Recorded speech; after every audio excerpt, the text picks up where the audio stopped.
Circuit Court of Fairfax County is now in session. The Honorable Penny Escarati presiding. Please come forward. Okay, good morning. All right, do we have any preliminary matters before the jury comes out? Wow, okay, that's a good day. All right, if we could have the witness, Mr. Bett, come back to the stand. Is he here or is he outside?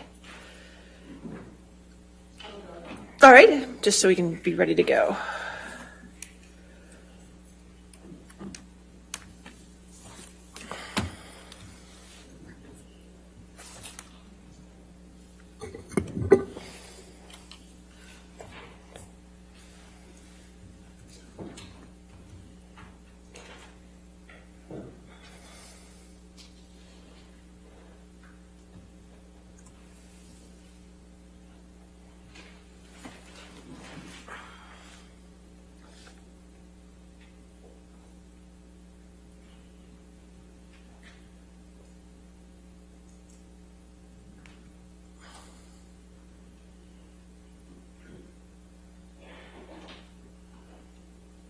All right, sir, if you could come back to the stand, please. Thank you. All right, and I think we're ready for the jury. That's fine, thank you.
All right, you can have a seat, Mr. Bett. Good morning, ladies and gentlemen. All right, just a reminder, Mr. Bett, that you're still under oath, okay? All right, thank you. All right, cross-examination.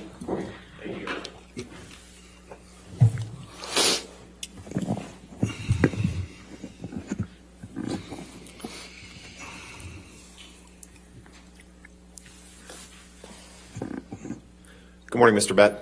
Good morning. You're a full-time employee of Mr. Depp, correct? That's correct. You've been working with Mr. Depp for about 15 years, Give or take, correct. and you make a salary from Mr. Depp, right? I do. And in your role, one of your top priorities is to make sure Mr. Depp is safe and that if he's out, he gets home safely, correct? That's correct. And Mr. Depp's safety is a priority over others that may be out with Mr. Depp, correct? His safety along with the safety of the people that are around him. But Mr. Depp's safety is the top priority, correct? Correct. That just goes without saying, right? In your role as his chief of security, right? And your job as security is to remain discreetly in the background, right? Correct. You were not part of Mr. Depp's family, right? Correct. You're not with him 24/7, right? Correct. And you weren't with him 24/7 when he was in a relationship with Miss Heard, correct? Correct. And you obviously have no personal knowledge of what happens when you're not around, correct? That's correct. And you have no personal knowledge of what happens behind closed doors with Mr. Depp, correct? Correct. You weren't, when Mr. Depp was in a relationship with Miss Heard, you weren't traveling out of Los Angeles as part of Mr. Depp's security, correct? I did on one occasion. Now, what occasion was that? We did a trip to Austin, Texas. But other than that, you didn't travel outside of LA as part of your security when he was with Miss Heard, correct? Correct. So you weren't in Australia in March of 2015, right? Correct. You weren't on a plane flight from Boston to Los Angeles in May of 2014, correct? Correct. You didn't go to the Bahamas with him, correct? Correct. You didn't go to Tokyo with him and Miss Heard, correct? Correct. You're around him almost every day when he's in Los Angeles, right? Almost. Picking up food for him, Yes. pick up medicine for him, Yes. help coordinate visitors to his house Correct. or his houses, pick up groceries for him, Yes. And you let him into places like his residences, right? Correct. Because he doesn't carry keys for them, right? Correct. You drive him places, I do. right? Almost every time he leaves his property, he's being driven rather than driving, correct? Almost every time. And you help arrange that, right? Yes. Your responsibility, one of them, is to help get him where he needs to go, right? Yes. You've woken him up in the mornings before? I have. And yesterday, I believe you testified that sometimes Mr. Depp would have just a glass of wine or two, right? Yes. And you testified that his demeanor when he was slightly intoxicated was the same as if he had had a glass of sparkling water. You remember giving that testimony? I do. Fact is, you've seen him much more impaired than that, right? I have. You've seen him impaired enough that you've had to help put him to bed before, right? I don't understand by putting him to bed. Well, there have been times when Mr. Depp was so impaired that you had to get up the stairs and open the bedroom doors for him, right?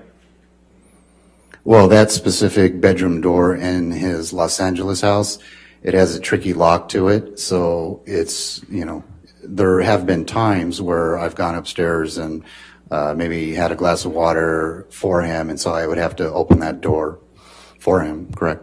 Right. So you've gotten him into bed. You've gotten him some water. You've asked him if he needs anything, right? Correct. In times when he's been impaired, correct?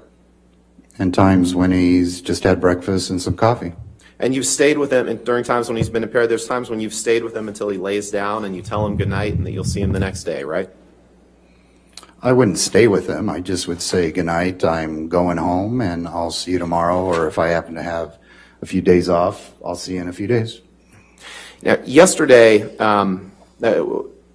you've actually prevented people from calling the police when Mr. Depp's behavior after drinking was bothering them, haven't you? Prevented people? Mm-hmm. There was one time, correct?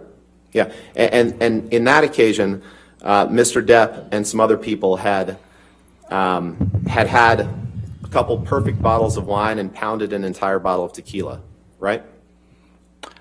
I don't remember how much they had to drink, no. I know there was drinking going on. Mr. Depp told you that they had a couple bottles of perfect wine and pounded an entire bottle of tequila, right? I don't remember. That was some time ago. Heather, can you pull up Exhibit 892, please?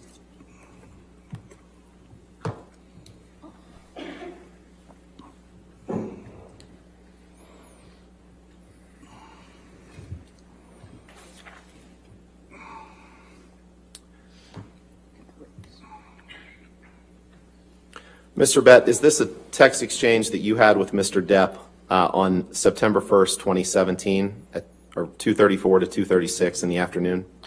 If you just give me a moment, let me put my glasses on. Sure, take your I time. have a hard time. Okay, much better. Can you repeat that statement or question? Sure. My question was just, is this a text exchange that you and Mr. Depp had on September 1st, 2017, from 2:34 to 2:36 in the afternoon? Objection, Your Honor. Relevance, the date, this is well after. What's the relevance of 2017? The relevance is that Mr. Bett testified yesterday that he'd seen Mr. Depp have a glass or two of wine, and this is direct evidence to contradict that. All right, I'll allow it. All right. Thank you, Your Honor. Since there was no time frame on that. Okay. Oh, I'm sorry. Yeah, according to the timestamp and date, that is a text message from Mr. Depp and I. And at 2:34 p.m., Mr. Depp texts you, steaks were excellent, pondering, though we'll likely have dinner here. Steaks were excellent, a couple of bottles of perfect wine. We then pounded an entire bottle of tequila, 3 exclamation points. Then the savagery commenced, 2 exclamation points. Good morning, 3 exclamation points. Did I read that right? You did. And there's an X and fascia after that. Okay. And then you told Mr. Depp that you said, I prevented them from calling Popo. Objection, Your Honor. Hearsay. All right. Also improper impeachment. That's for the context of the text. And when he testified that he had prevented him from calling. I'll allow it. Thank you, Your Honor. So then, Mr. Bett, you texted Mr. Depp back 2 minutes later, and you said, I prevented them from calling Popo. Glad you had fun. You mean dinner in room or restaurant? Do you see that? I do. And you sent that text to Mr. Depp, correct? I did. And by Popo, you mean police, correct? That's correct. Okay. You told him that you were glad he had fun, right? Right. Your Honor, permission, move for admission of Exhibit 892 and permission to publish. Our objection is relevance. This is well past the relationship between Mr. Depp and Ms. Heard. Okay. If it was just used for impeachment, why would it come into evidence? Well, it's Mr. Depp's statements about what he did when he pounded an entire bottle of tequila and the savagery that Well, commenced go if toward you- his use of alcohol. That's much greater than. In 2017? I'll sustain the objection. Thank you, Your Honor. You're aware that Mr. Depp has used drugs, right? I am. And you've helped facilitate Mr. Depp's drug use on occasion, correct? I haven't. I'm sorry? I haven't. You have not? I have not. Heather, can you pull up Exhibit 967, please?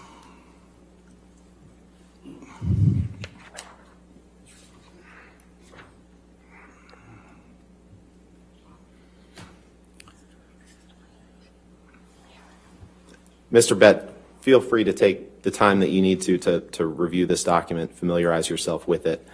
But my first question for you is just, is this a text exchange that you had with Mr. Depp on June 12th, 2019?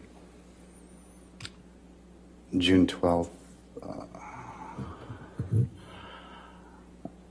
According to these transcripts, yeah, it has my name and his name on there. Right. And it starts at the bottom and goes up, correct?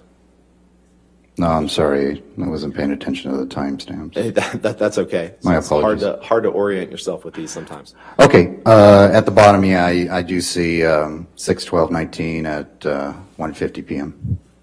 And then the more recent texts are as you go up the page, right? Correct. So in the bottom text, you're telling Mr. Depp that some people are at his house visiting, and you say they'll be at the pool in 10, Objection, Your right? Honor. Hearsay.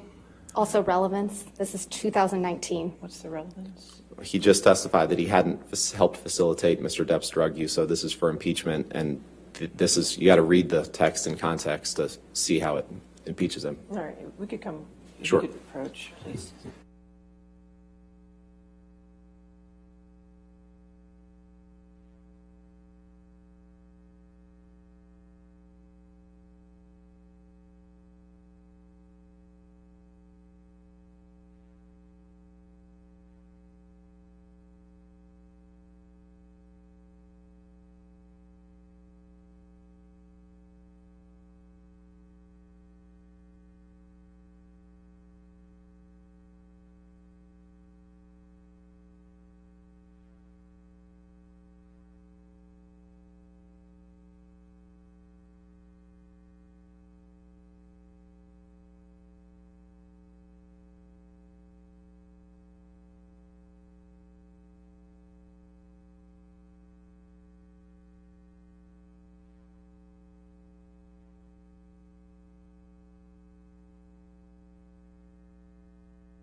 Mr. Bett, you communicate with Mr. Depp through texts, correct? I do. That's your primary way of communicating with him? Well, not primary. I mean, if I happen to be in his presence, we'll communicate. Sure, but in terms of written communications, texting is the way that you guys primarily communicate, right? Correct. And that's the same thing the same way that you communicate primarily with his other employees or with his family as well, right? Yes, You have a practice of deleting all of your texts with him at the end of the day or week, correct? that's correct. So there wouldn't be text from his time when he was in a relationship with Amber Heard that you have possession of, correct? That's correct. You've never seen Amber do something that you would call physically violent or an assault of Mr. Depp, correct? Other than when I testified that she threw a water bottle or a plastic cup in his direction. But that, you wouldn't consider that physically violent or an assault of him, correct? Well, in California, it's assault if you go to attempt to swing or throw something at somebody, even if you don't hit them. You all right?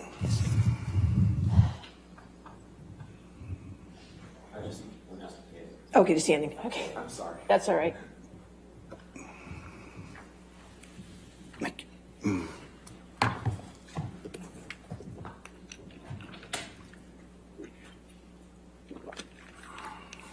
Mr. Bett, do you remember giving a deposition in this case?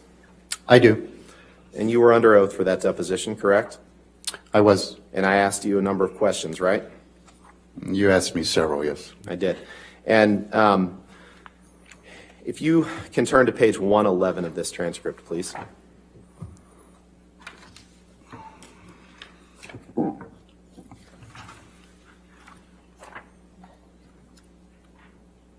It's on page 28 of the I document. know. I'm sorry.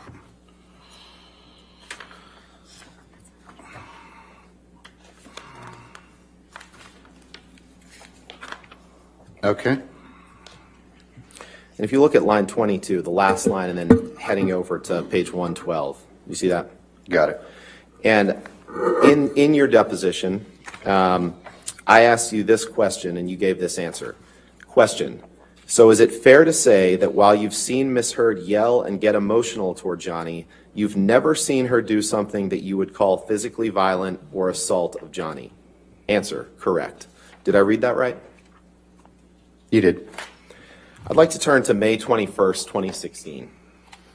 That was the incident that we talked about last night, right before we adjourned for the day, correct? Correct. You and Mr. Jerry Judge brought Mr. Depp over to the penthouses at the Eastern Columbia building that night, right? We did. And you knew that he was going there to speak with Amber, correct? And gather some belongings. Your understanding was that Mr. Depp was going over there because they both wanted to talk and calm everything down, right? Objection calls for speculation as to what Ms. Heard wanted. I'll sustain the objection if you want to rephrase. Mr. Depp told you that he and Amber were going to talk it out and talk about what's going on, correct? Correct. And he had wine in the car on the way over. I believe you testified yesterday, right? He did have a glass of wine. And I think you testified it's possible he had been drinking during the day before you brought him over there, correct? Correct. I saw him with a wine glass after his meeting when he came out into the hallway. And when you, during the day before you picked him up to go over to the Eastern Columbia building, it's possible he had been drinking, correct? Well, we were at a meeting. He did have a glass of wine in his hand, so I presume he was drinking. Okay. And when you arrived at the Eastern Columbia building, you can't say one way or the other whether Mr. Depp was carrying wine with him into the building, right? I can't remember. You and Mr. Judge led him into Penthouse 3 and were in there for just a minute or two before you exited Penthouse 3, correct? Yes, give or take. And then you stayed outside in the hallway of Penthouse 3 for a bit, right? A short period of time, correct. I think you testified yesterday like 10 minutes. Is that right? Yeah, give or take. And then from there, you went from the hallway outside of Penthouse 3 to Penthouse 5, the storage area where you had a couch and a TV and that sort of thing that you testified about, right? That's correct. Is that also known as the guard shack? A modified version of the guard shack. It's just a place for us, as I testified yesterday, to rest or have lunch or some coffee. Sometimes called the cubby hole, is that right? We might have called that. I can't remember what. Okay. Just to orient us, Heather, can you please pull up Plaintiff's Exhibit 116? And Your Honor, I believe this has already been entered into evidence. I do believe so. Yes, it's in evidence. Can you rotate that, please? counterclockwise.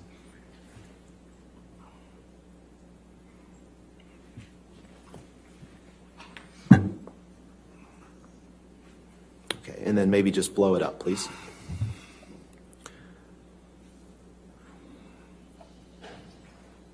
And Your Honor, permission to publish if it's It is not already. published. Thank you. Oh, thank you. So, Mr. Bett, if you, just to orient us, am I correct in saying that well, could you put your finger just on the guard shack area of Penthouse 5, please?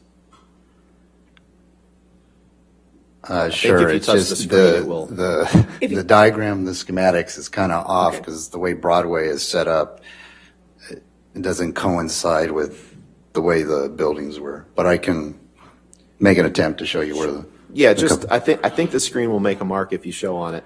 Okay.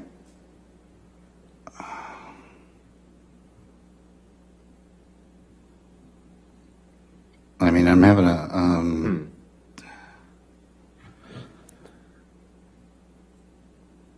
one, two, three. Well, I'm not seeing any okay, marks. Okay, good. So this is, I'd say right in this area right here. Okay, Is it showing up? Yes. Because there would be elevators to the right. it is. Okay, Yep, Okay. that's showing up. Okay. So that's down the hall from outside of Penthouse 3, right? correct. And you stayed in that guard shack for, I believe you said 5 to 10 minutes. Is that right? Yes, So if you spent about 10 minutes outside Penthouse 3 and then 5 to 10 minutes inside the guard shack, you say you were at the building for what, a total of 30 minutes or so? it could have been a little bit longer. It could have been 40. It could have been closer to an hour. It was quite some time ago. But you're fairly confident it was 40 minutes to an hour?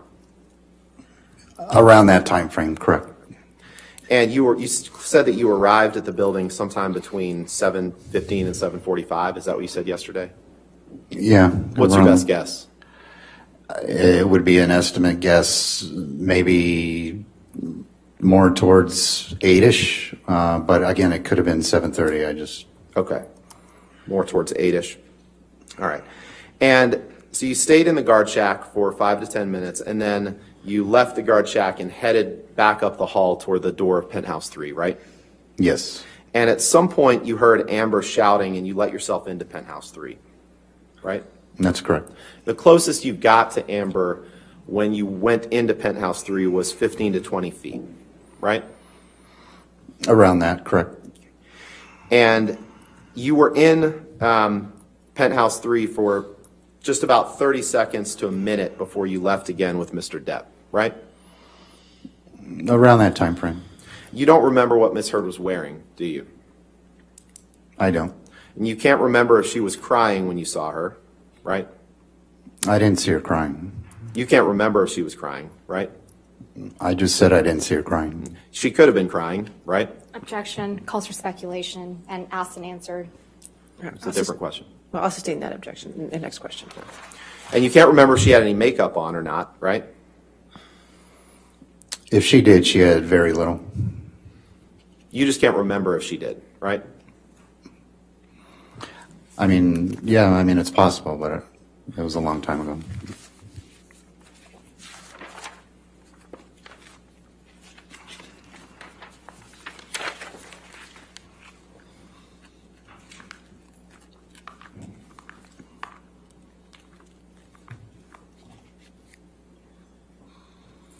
Turn to page 160, please, in your deposition.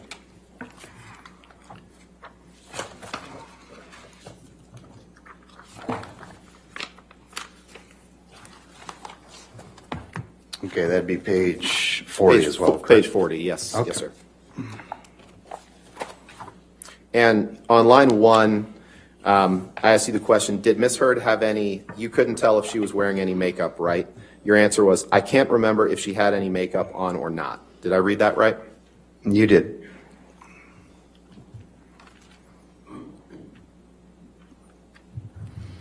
And you don't know you have no personal knowledge of what transpired in Penthouse 3 while you were outside of it. that evening, correct? I don't. And you have no personal knowledge of whether Amber had a phone thrown in her face by Johnny Depp that evening, correct? I don't. Because you weren't there, right? That's correct.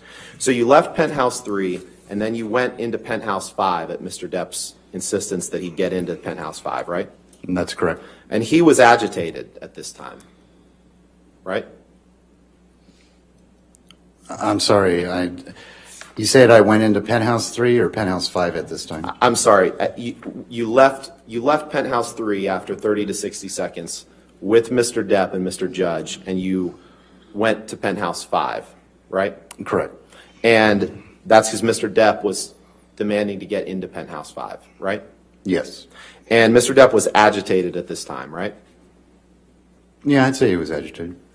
And one of the reasons that you could tell that he was agitated was because this wasn't the first time you had seen him agitated, right? Well, no. Mr. Depp told you to let him into penthouse 5, and you did that, right? Yes. And when he left penthouse 3 to go to penthouse 5, you can't remember if he had wine in his hand or not, correct? I can't. I'm sorry? I can't. Cannot? Cannot. And when he walked into penthouse 5, inside were Rocky Pennington, her fiance Josh Drew, and another woman and a dog, right? That's correct. And Mr. Depp told them to get out of his penthouse, right? Yes. And they exited, right? They did. And you can't remember one way or the other whether Mr. Depp knocked anything off the table in any of the penthouses, right? It's possible he did, but I can't remember.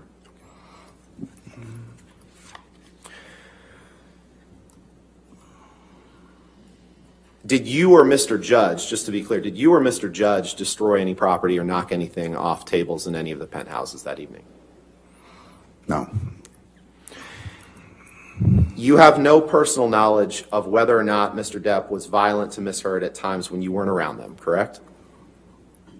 I have no knowledge. And Miss Heard may have suffered injuries at the hands of Mr. Depp over the years that you didn't witness or you didn't see, correct? Correct. I'd like to end by just taking a look at the videos of you entering and exiting the building, I believe. Heather, could you pull up Exhibit 672? And Your Honor, I believe that these were part of Mr. Patterson's deposition and that they've been admitted. I do have 672 admitted, correct? Yes, that's correct, Your Honor. Thank Okay. you. And the next one will be 666, just to confirm. All right, we have that as well. Thank you, Your Honor. Heather, could you play this starting at 1? Well, actually, before we start, do you see this on your screen, Mr. Bett? I do. And you see the timestamp that at the bottom? That shows what time the camera, the video was taken, correct? I see the timestamp and the date. Okay, let's go ahead and play this, Heather. Start at 1:55.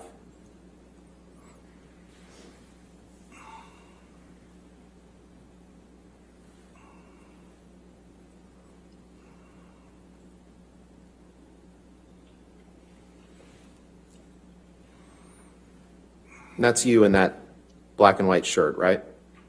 Oh, that's me.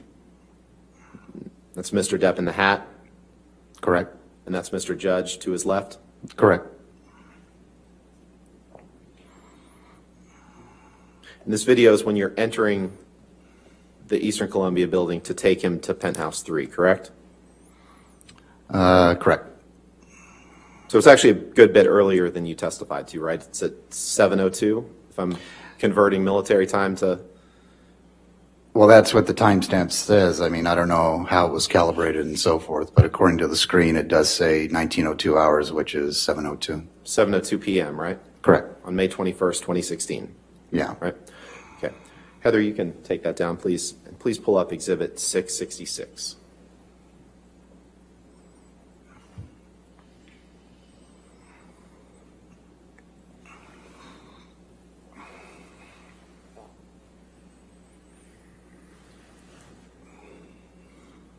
And you see that the timestamp on this video is, well, let's go ahead and play the video first.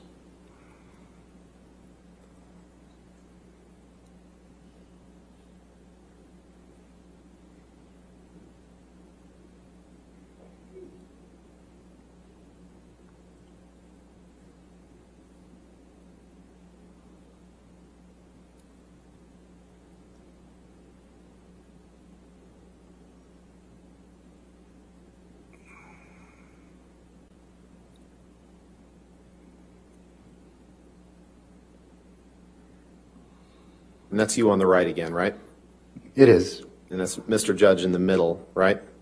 Yes. And that's Mr. Depp on the left, Yes. correct? Yes.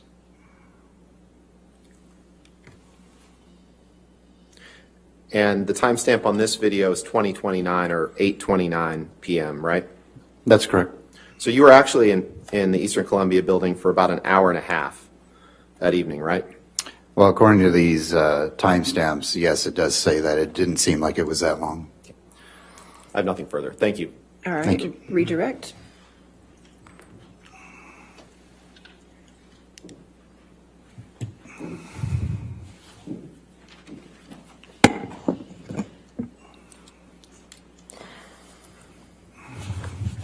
Mr. Bett, you previously testified that when you left Penthouse 3 and went into Penthouse 5, who was inside that penthouse when you entered with Mr. Depp?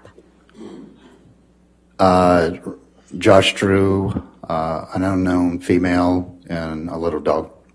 Was Ms. Pennington inside Penthouse 3 when you entered with Mr. Depp? I'm sorry, you said Penthouse 5, didn't you? Am I getting my numbers? You're right. My apologies. Let I'm me start sorry. over. It's confusing. When you left Penthouse 3 and went into Penthouse 5, who was inside? Let's try this again. Okay. Josh Drew, an unknown female, and cute little dog. Where was Ms. Pennington? Was she inside Penthouse 3 when you entered? Or Penthouse 5 when you entered? She was not in Penthouse 5, no. Where was the last place you saw Ms. Pennington on May 21st? She was standing next to Miss Heard in penthouse number 3. I think there's been also a little bit of confusion about April 21st, 2016 and May 21st, 2016. So let's start with April 21st, 2016. What occurred? Objection just to the Ms. Vasquez testifying. I'm just trying to orient the witness, All right, Your well, Honor. go ahead. I'll try to Thank limit that. Where was Mr. Depp on April 21st, 2016? On April 21st, he was at a meeting in his production office. Okay. And I believe you testified previously that you saw him holding a glass of wine. Is that right? Correct. Okay. Did he appear intoxicated to you after that meeting? He didn't. I'm sorry, I didn't catch that. He did not. He did not, okay. Now, on May 21st, 2016, was Mr. Depp drinking wine that day? He did have wine with him, yes, correct. And at what point did you observe Mr. Depp with wine on May 21st, 2016? He probably had it in the car with him when we were driving down. And he could have finished it prior to us walking to penthouse 3. And did Mr. Depp, based on your observations, Mr. Bett, appear intoxicated to you on May 21st, 2016 before he arrived to the Eastern Columbia building? He didn't. He did not. He did not.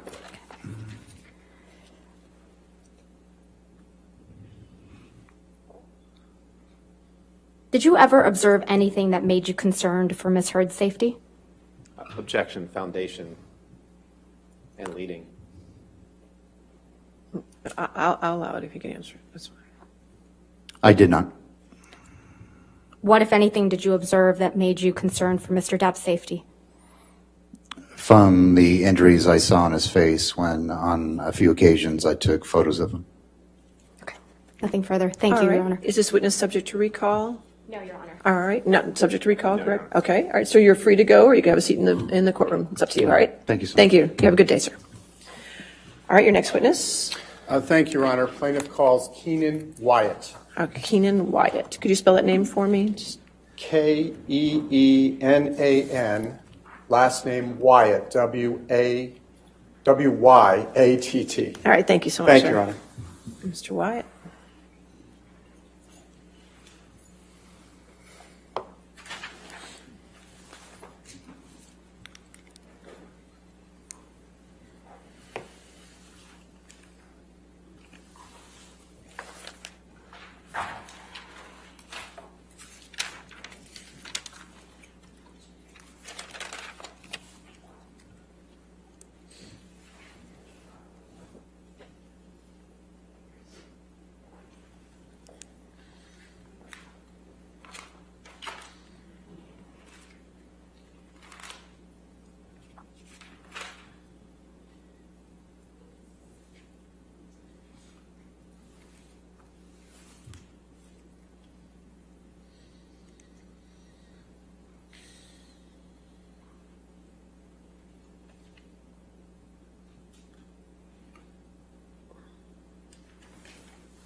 solemnly swear or affirm to testify truthfully in this case and the penalty of law?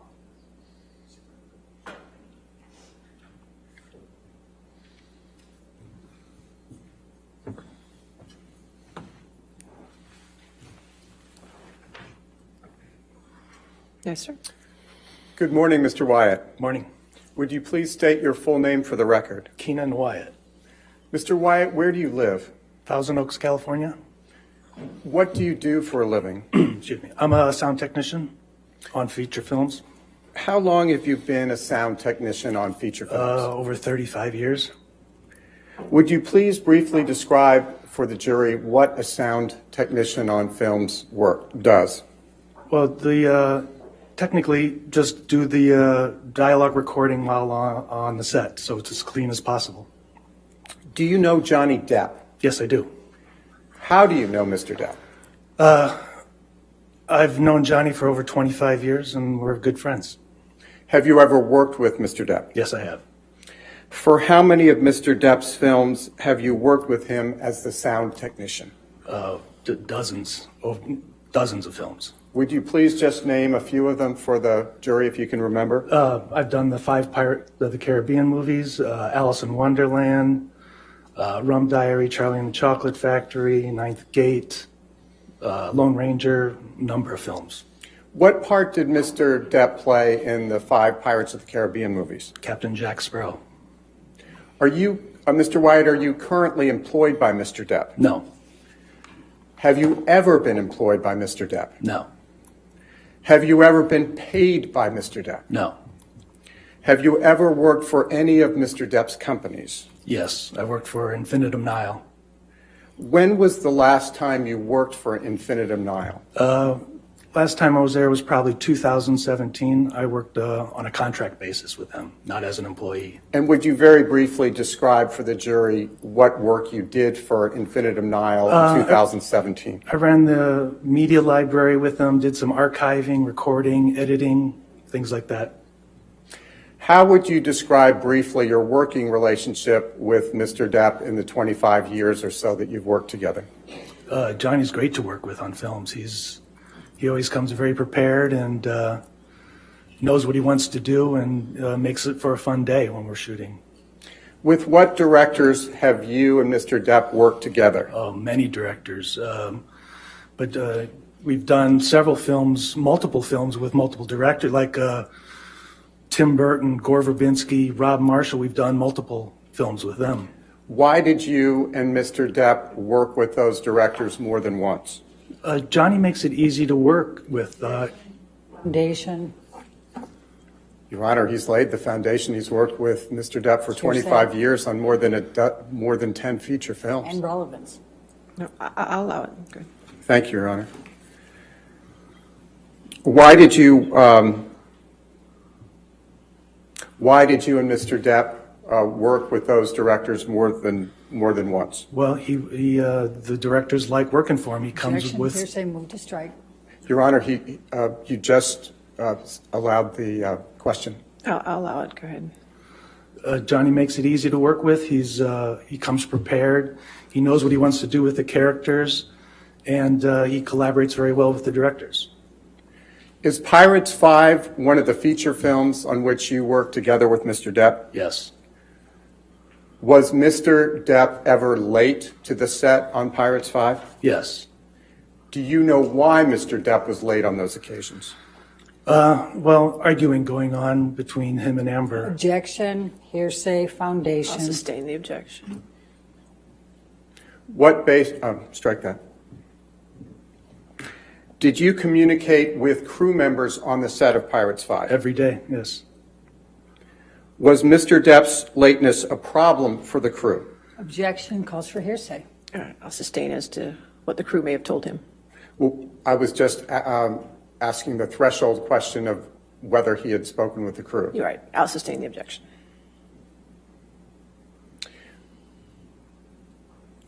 Putting aside occasional lateness on the set of Pirates 5, was production of Pirates 5 ever suspended for any period of time? Objection calls for hearsay, foundation. How would he know that? No, if you can ask how he knew it, if you want to lay the foundation, that's fine. How did you know whether production of Pirates 5 was ever suspended? I was on the film. I was working on the film, so Okay. I know it was suspended probably for 2 or 3 weeks. And why was it suspended for 2 or 3 weeks? Johnny had to go back to Los Angeles because his finger had been cut off. Tip of his finger had been cut off. Do you have any understanding of how Mr. Depp's, or the top of Mr. Depp's finger was cut off? All right. No, I don't know. Okay. Solid turn. And I believe you testified that production was suspended for a period of 2 or 3 weeks. Did there come a time when Mr. Depp returned from Los Angeles to Australia for completion of the shooting of Pirates 5? Yes, he did. Who is Sean Bailey? He's an executive at Disney. After Mr. Depp returned to the set of Pirates 5 in Australia, what, if any, interactions did you observe between Mr. Depp and Mr. Daly? Sean had come to set one day and sat and talked with Johnny for a while, and they talked about collaborating and doing some stuff in the future. Was it a friendly conversation? Absolutely, yes. Has Mr. Depp ever worn an earpiece in any of the many movies in which you've worked with him? Yes. For what purpose are earpieces generally used by actors on sets? Well, I've worked Objection, with... Your Honor. First of all, relevance, foundation, What's the relevance? hearsay. May we approach, Your Honor? Okay, sure.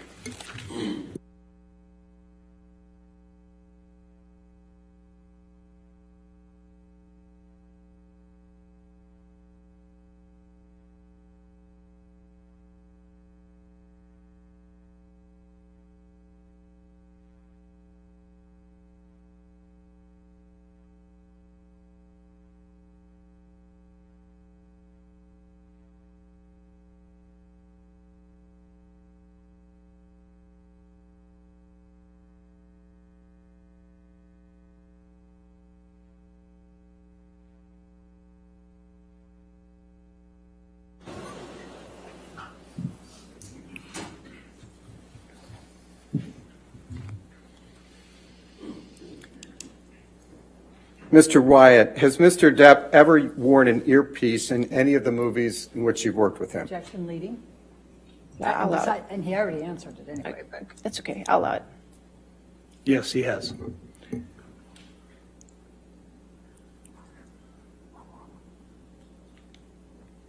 When was the first time you used an earpiece with Mr. Depp?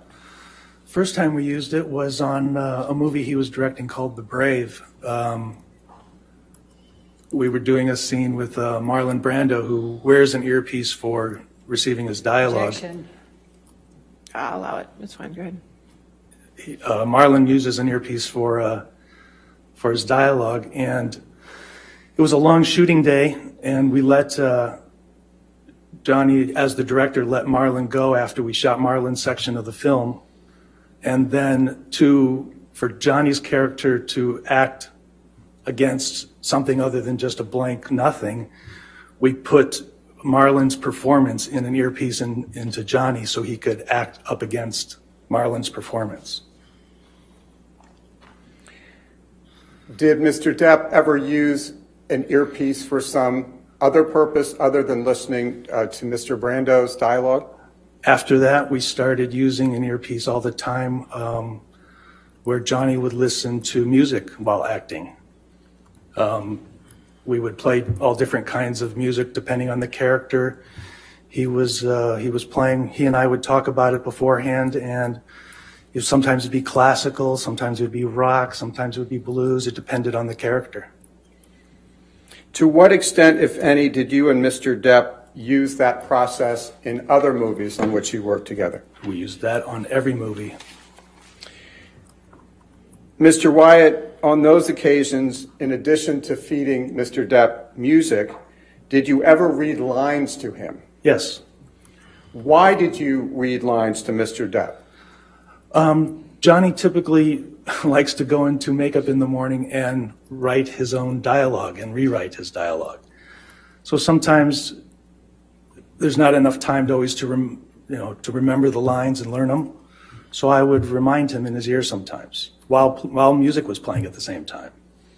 And Mr. Wyatt, in your long experience working with Mr. Depp on films, how would you describe his level of preparedness on the set? He's absolutely prepared. He knows what he wants the character to be. He collaborates with the director on what his ideas are, but he always comes very prepared. And Mr. Wyatt, during your long relationship with Mr. Depp, what, if any, opportunity have you had to observe his sense of humor? Quite often. How would you describe to the jury Mr. Depp's sense of humor? He likes like a British humor. He's sometimes a little dark, maybe. He likes plays on words, that sort of thing. Monty Python? Monty Python. There's a show in England called The Fast Show, which he used to love watching. Mr. Wyatt, what, if any, relationship do you have with Mr. Depp outside of your working relationship? We're close. I used to, after a film, sometimes he'd call and I would go on vacation with he and his family. On what occasions would you go on vacation with Mr. Depp and his family? He would call after a film, and he would be going away with the kids and Vanessa, and he would say, "Hey, we're going to the island. Would you come with me?" and stuff. Or we're going to France. Would you come along? And sure, why not? Would you please give the jury Vanessa's full name? Vanessa Paradis. And would you please tell the jury who she is? She is the mother of Johnny's two kids, Jack and Lily Rose. And Mr. Wyatt, on how many occasions, if you can recall, did you accompany Mr. Depp, Ms. Paradis, and Johnny's two children on vacations? Several times. On those several occasions where you accompanied them on vacation, did you ever observe Mr. Depp and Vanessa interact with each other? Sure. Yes. Would you please tell the jury what you observed? They were a loving couple, and everything was fine. Yeah, it was a family. Did you ever hear or see Mr. Depp yell or raise his voice at Vanessa Paradis, the mother of his children? Not that I recall.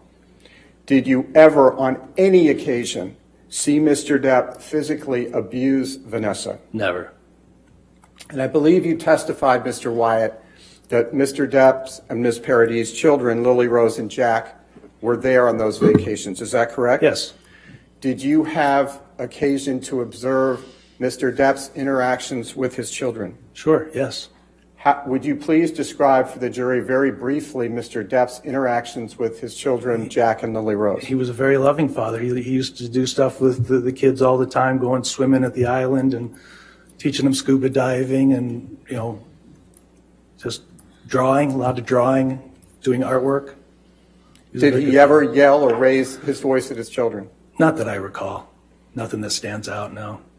Mr. Wyatt, on what, if any, occasions have you seen Mr. Depp drink alcohol? Oh, we'd drink alcohol quite often. And on those occasions in which you had alcohol with Mr. Depp, how, if at all, did his behavior change? I don't remember it changing at all. I don't remember him changing. It didn't make him angry? No. Sleepy. Have you ever seen Mr. Depp use drugs? I've seen him take pills. Don't know what they were. I wouldn't know what they were, but that's all. Based on your observations, when you have seen him taking pills, how, if at all, did the taking of pills affect his behavior? I didn't see any change in Johnny. I don't recall anything changing. Mr. Wyatt, do you know the defendant in this case, Ms. Amber Heard? Yes. When did you first meet Ms. Heard? On the set of Rum Diary. On how many occasions, if at all, did you see Ms. Heard after that? Several times. Would you please describe for the jury, very briefly, your relationship with Ms. Heard after you saw her the first few times? I mean, I don't really have a relationship with her. We didn't sit and talk. I didn't hang out with her or anything like that. Did there come a time when you became aware that Mr. Depp and Ms. Heard were romantically involved? Yes. How often did you see Mr. Depp after he started the romantic relationship with Ms. Heard? Oh, I don't recall. I didn't see him that often, but I don't recall how often, but I didn't see him that much. How often were you together, strike that, how often did you interact with Mr. Depp and Ms. Heard when the two of them were together? Just only occasionally did I see him. I mean, I would leave him alone, let him have his time with Amber. I wasn't into interfering. And on those occasions where you interacted with Mr. Depp and Ms. Heard as a couple, did you ever hear Mr. Depp yell at or raise his voice to Ms. Heard? No. On what occasions, if any, did he ever raise his hand to or otherwise abuse Ms. Heard? I've never seen him be violent towards anybody. And if we could, did there come switch gears here, did there come a time in May 2014 when you traveled with Mr. Depp and Ms. Heard by private plane from Boston to Los Angeles? Yes. Who else was on that Boston plane flight? It was Amber and Johnny, Stephen, Savannah, and Jerry Judge and myself. And would you please tell the jury who is Stephen? Stephen Duders is Johnny's assistant. Who is Savannah? Savannah was Amber's assistant. And I think the jury has heard the name Jerry Judge, but if you could please explain to the jury again who Jerry Judge is. Jerry Judge is Johnny's security. Mr. Wyatt, why were you on that flight that night? I don't know the exact circumstances of that flight. I didn't travel with the two of them that often. I was probably headed back to Los Angeles to see my daughter. And before you got on the flight, how did you arrive at the airport that night? We came in a car. When you say you came in the car, with whom did you come in the car? It was Jerry, Stephen, Nathan, Johnny, and myself. And who is Nathan? Nathan is Johnny's other assistant, Nathan Holmes. What, if any, alcohol or drugs did you see Mr. Depp take while on the car ride to the airport? On the car ride, I don't recall anything being taken. Johnny, I know, had called Jack during the car ride to talk to him, to tell him we were on our way, and we were listening to the World Cup that was going on at the time. And if you could just remind the jury who Jack is? Jack is Johnny's little boy. When you and Mr. Depp and the security personnel arrived at the plane, who, if anyone, was there at the plane? The plane had come from New York with Amber and Savannah already on it. What, if anything, did you observe about Ms. Heard's behavior on that Boston flight? Well, she was giving Johnny the cold shoulder, being quiet, and seemed pouty. What, if any, conversation did you have with Ms. Heard on the flight? Well, at one point I went up to her and said something to the effect of, he cares about you, and all of a sudden she snapped and started yelling at me, "How dare you talk to me? Get away from me." So I went back to the seat and minded my own business. When she said those things to you, would you describe the tone of her voice if you remember it? She was abruptly loud. It was a quiet plane. All of a sudden it got very loud. And I believe you testified you went back to your seat or you moved. What happened next? Johnny had said something to her like, "Don't talk to my friend that way," and I just stayed in my seat and finished the rest of the flight. And after you went back to your seat, to what extent, if any, were you able to see Mr. Depp and Ms. Heard? I was able to see them very clearly. What, if any, violence or physical altercation did you observe between Mr. Depp and Ms. Heard once you'd gone back to your seat? I've never seen Johnny be violent towards anybody. To what extent, if any, did you observe Mr. Depp or Ms. Heard hit, kick, or throw anything at each other on the plane? No, I don't recall that at all. Mr. Wyatt, was Mr. Depp consuming any alcohol on that flight? Sure, yes. Did he seem intoxicated? Seem intoxicated? No, he seemed like Johnny. No, he seemed normal. Did there come a time, Mr. Wyatt, when you learned that Mr. Depp and Ms. Heard were getting married to each other? Yes.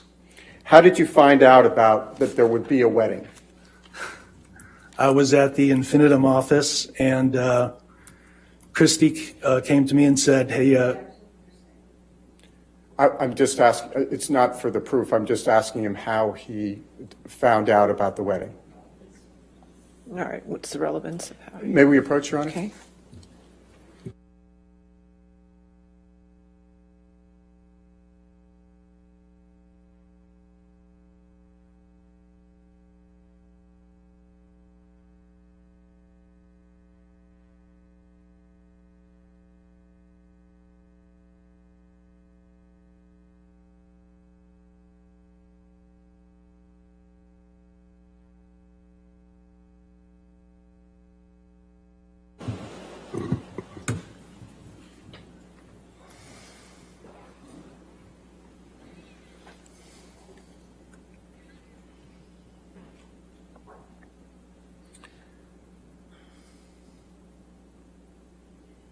Mr. Wyatt, did you end up attending the wedding?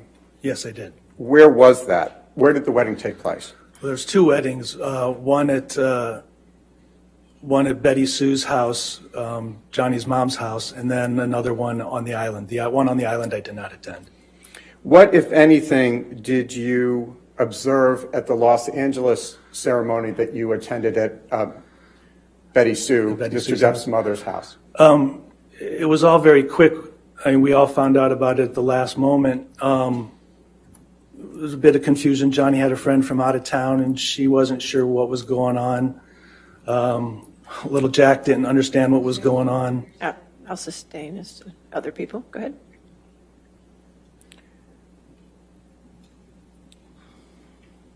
What, if anything, did you observe about Ms. Heard's demeanor at the ceremony? She was very happy-go-lucky. She was all dressed up. All of her friends were nicely dressed up and ready for a wedding. Have you ever, in the course of your interactions with Ms. Heard, ever seen any marks, injuries, or bruises on her? I have not, no. During the decades that you have known Mr. Depp, to what extent, if any, are you aware of any woman other than Ms. Heard accusing him of abuse? I'll allow it. I've never seen Johnny abuse anybody, ever. Thank you very much, Mr. Wyatt. That's all I have right now. Well, we're going to take our break. All right, let's go ahead and take our morning break for 15 minutes. Do not say anything, do not talk to me about the case, and don't look up anything. If a juror needs to address something to me, please write it down and give it to the deputy, okay? All right, thank you. You're excused. 15 minutes.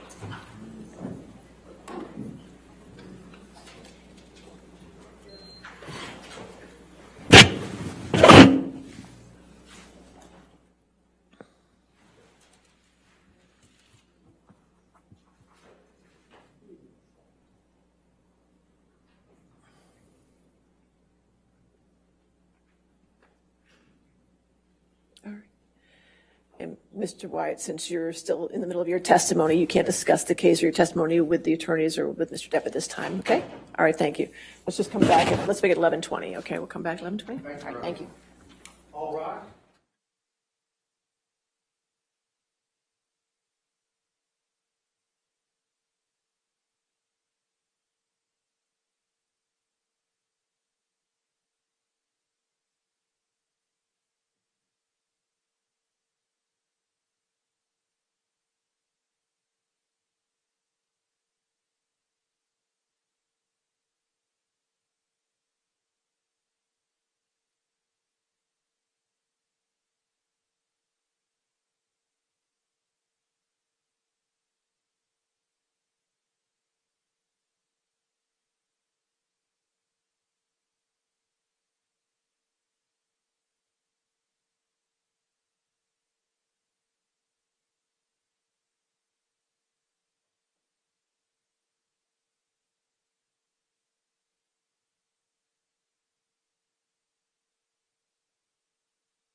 All right, we're ready for the jury?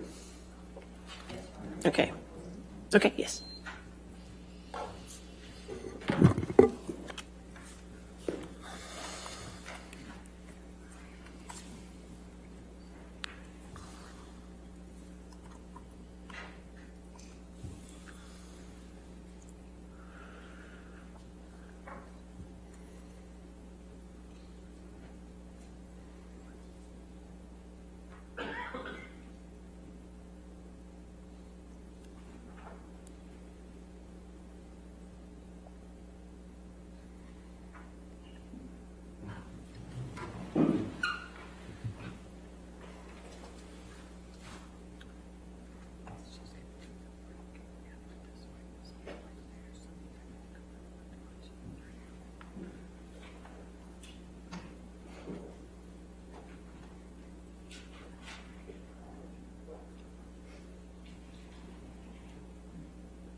All right.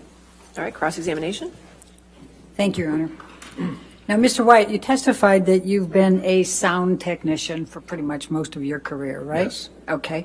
And let's go to that Marlon Brando. That he used an earpiece for his lines to be fed to him, correct, at that Yes. time? And when was that?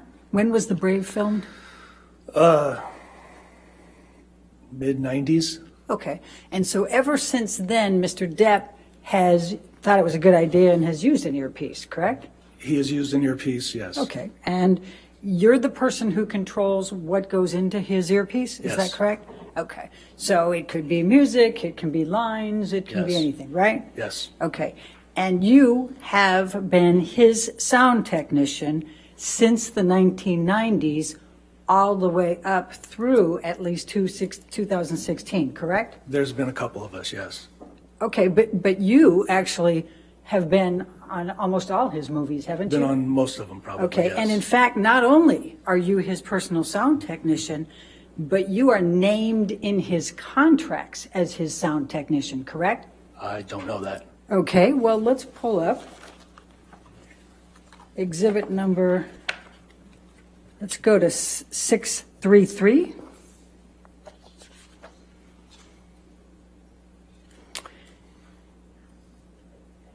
And I'm going to show you what has been marked as Defendant's Exhibit 633, and it's the contract for Pirates of the Caribbean from August 2022.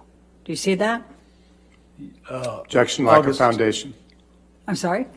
Lack of foundation. I didn't get his answer. I'll allow it. Go ahead. I see it. It says August 2002.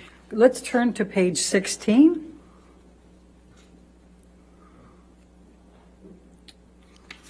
Actually, the one before that. It's two before that, I think. There we go. Do you see where it says location assistant? Yes. Okay. And if you go down, it has your name specifically on there. Does it not say Keenan Wyatt? Yes. Okay. And on this Along- particular one, it has Sam Sarker and Keenan Wyatt. Do you see that? Yes. But eventually it just became Keenan Wyatt in all the contracts, right? I do not know. I don't know. Okay. And then as part of this, in each of Mr. Depp's contracts, he had what you were going to get paid, correct? I don't know what's in his contract. Okay. Well, on this one, it was $14.28 per hour, correct? Lack of foundation, Your Honor. All right. Well, he doesn't know this contract. If you want to frame Okay. it, it's a different question. Well, you, on every one of his contracts, had an hourly rate and a guarantee of at least 60 hours a week, right? Calls for speculation, lack of foundation. Surely he has to know how he was getting paid on If these. you want to ask that question. Do you know how you were getting paid on each of these films? Yes. Okay. I get paid through a payroll company from the production companies. Okay, and these were all negotiated by Mr. Depp, correct? No, I'm, Or his I'm company. paid by the union sets the rate for me. Right, but you're aware that Mr. Depp has negotiated it and put you into his contract, Lack of correct? foundation calls for I speculation. can, I'll allow that answer if he can answer it. I'm sorry. You want to ask You're the aware. question again? Okay. You're aware that Mr. Depp has put you into each of his contracts, including how much you get paid and all of your perks, right? I see it here, but when I'm hired by a production company, I get paid by the production company at my union rate for the job that I'm doing. That's not the rate I make when I'm working on a production. Okay. All right. Well, let's stay on this one just for a minute, and then we'll take a look at a couple more because you ended up with a lot higher rate pretty soon. But you also had your airfare paid for, correct, for travel? Yes. You also were put up in the same hotel as Mr. Depp if he was in a hotel, correct? Not necessarily all the time. Right. And if he was in a house, then you got a comparable hotel close by, right? I got a place to stay wherever we were filming, yes. And it was comparable. Comparable to Johnny's? No. It was a positive, it was a nice hotel, wasn't it? Yeah, I mean, productions, we usually stayed at nice hotels. Okay. So is it your testimony that you didn't know that you were named specifically and the terms of your compensation and your benefits were in every single one of Mr. Depp's contracts? Objection asked and answered several times, Your Honor. It has not, and I'll allow it this. I did not know it was in Okay. the contract. Next question. Okay. Let's go take a look real quick. I'm going to flip over to 855.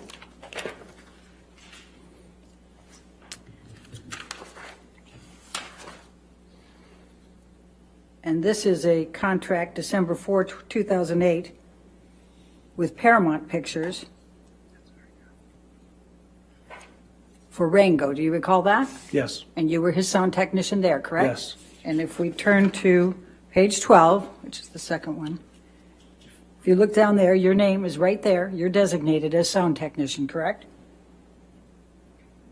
Do you see that? Yes. All right, and then let's flip to the next page. And that has $3,500 per week, correct? Lack of foundation. Do you remember getting $3,500 a week? I get whatever the weekly rate is for the union position that I'm doing. I don't know, at this time, I don't recall what the rate was. I don't know if that's what I got or not, but I got what the union set as my minimum rate. Okay, and again, you didn't know that Mr. Depp negotiated this into his contract? No. Okay, and then if we go down a little bit further here, it has you round trip, coach class transportation. You see that? Yes. And then it has hotel accommodations and per diem on the same basis as the crew of the picture on this one, correct? Yes, but we were in, Rango was in Los Angeles, so none of that would have taken Right, place. so Yeah. it was a lot easier. Then let's jump to Plaintiff's Exhibit 842. And this is Pirates of the Caribbean, July 2014. This would be for 5, right? Your Honor, lack of foundation. These are contracts to which Mr. Wyatt was not a party. Your Honor, it's not offered to prove the truth of the contract. It's, And what is it offered for? What's all right, well, let me ask it this way. For Pirates 5, you were in, what was your hotel accommodations? I was staying in a condominium that the rest of the crew was staying at. Okay, and how much were you getting paid on Pirates 5? Whatever the union minimum was for my job. Do you have any idea what it was? No, I don't recall. Okay. I'd have to look it up. And were you aware that your compensation and benefits were in Mr. Depp's Pirates contract? No, I did not. All right. Now, let's go to Pirates 5 in particular. I think you testified that Mr. Depp was he occasionally late a lot to the set? I don't recall. I mean, he was late, yes. There were days he didn't show up at all, weren't there? Could have been, I don't recall. And there were days that he didn't show up for 6-7 hours, correct? Yes. Okay. And in fact, he wasn't showing up before Amber ever got to Australia, isn't that correct? I don't know that. Do you recall him going on a binge with Marilyn Manson for a few days? Objection, No, lack of foundation. Do you don't I'll recall allow it. that? I'm sorry, do you recall? No, I don't recall. You don't recall one way or the other, or you just? No, I didn't visit Johnny when we were in Australia. So I don't know. Okay, so you He don't had a know- house, I had a condominium in town. So you don't know what was causing Johnny to be late or whether he was taking a lot of alcohol and drugs? No. Is that fair to say? Yes. Okay. And you said that you observed Johnny Depp talking with Sean Bailey after he came back. And let's go to that. You said there was a 2 to 3 week delay. In fact, it was closer to 5 to 6 weeks, wasn't it? I don't recall what it was. It's I pretty flew- significant when the entire crew has to stop for that period of The time. crew- isn't it? Objection to Ms. Rederhoff's testimony? All right, I'll sustain the objection and ask the question. It's pretty significant, isn't it, when there's a delay?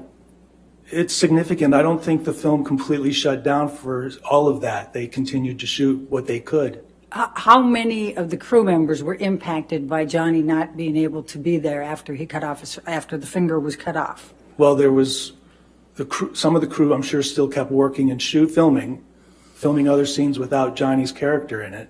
Do you know how many were impacted? No, I don't. Do you know how much Disney was impacted? No, I don't. Okay, so now you say when he came back, he collaborated with Sean Bailey, right? Yes. And they were talking about how they were going to get together on something, right? Yes. Did Johnny do anything with Sean Bailey for the rest of 2015? I don't know about that year, but I know that they talked about collaborating and doing something. Sean and Johnny had worked out. Johnny working at... Mr. White, if you can just answer my question. Your Honor, may the witness please? No. She asked the question. I He asked, should be did able. he collaborate in 2015? Your Honor, may he be allowed to Yes, please let finish him his finish the answer? question, answer. Sorry, go ahead. Johnny and Sean put together Johnny dressing up as Captain Jack and addressing the crowd at the Pirates of the Caribbean ride. Your Honor, I'm going to move to strike and ask that to be stricken. That is not responsive to my question. Your Honor, she asked him the question. She, That's not the question she asked him. You want to ask your question again, please? Yes. Did Mr. Bailey collaborate on any projects with Mr. Depp in 2015 after Pirates 5? The one I just said, the project that was a promotional project for Was it a Pirates film? of the Caribbean. Was it filmed? Yeah. I think it was videotaped or filmed, yes. Was it a feature film that Disney No, it wasn't a made money feature on? film. No. All right. Let's go to 2016. Did Sean Bailey collaborate on I any don't film know. project with Mr. Depp? I don't know. Let's go to 2017. I don't Did know. Mr. Bailey collaborate with Mr. Depp on any film project? I don't know the timing of the other things. No, I don't know if he did or not. Let's go to 2018. Did Mr. Bailey collaborate at all with Mr. Depp in 2018? I don't know. Were you aware that Mr.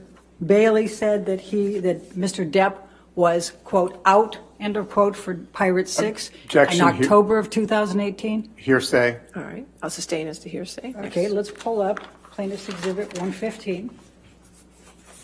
You said plaintiffs 115? Plaintiff's 115.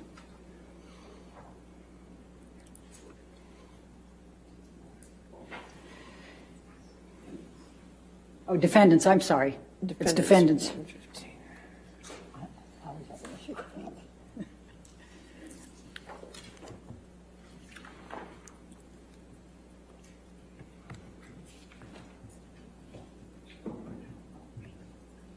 Now, this is an article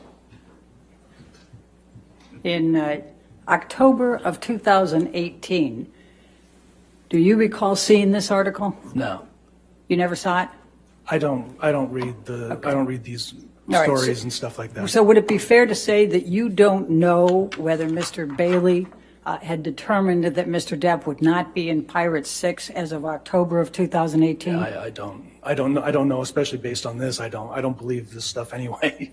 Okay, we can take that down, thank you. All right, let's talk about your visits with Vanessa and the kids and Mr. Depp.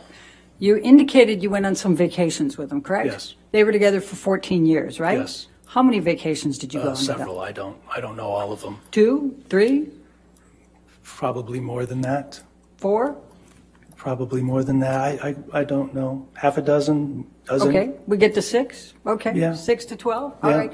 And these are all vacations, right? After filming, yes. Okay, so these are times where everybody's having fun, relaxing. It's not your regular, Yes. day-to-day grind that everybody goes through, right? Yes. Okay. Now, you have no personal knowledge of whether Mr. Depp ever physically abused Vanessa Paradis, correct? None that I ever saw. Right. But you have no knowledge one way. You don't know, do you? None that I saw. Right. Correct. Right. You don't know what went on in their marriage and their relationship No. when you weren't there, correct? Not when I was there, no. Okay. And they split up, right? Yes. Do you know why they split up? No, I do not. All right. You don't know if Mr. Depp yelled or raised his voice at Vanessa Paradis on a daily basis when you weren't around, do you? Not when I wasn't around, I don't know. All right. And then you were asked at the very end by Mr. Chu whether you had ever heard of any woman accusing Mr. Depp of violence, and you said you'd never heard of anyone accusing Mr. Depp of violence. Do you recall Correct. that? Have you ever heard of Greg Brooks? I don't know. He's a no. manager on the set from City of Lies who's Okay. filed a lawsuit against Mr. Depp for punching Your him. Honor, lack of foundation and That's fair object game, Your to Honor. Ms. Bredehoff's speechifying. All right, I'll allow it. He's good. I don't know what happened.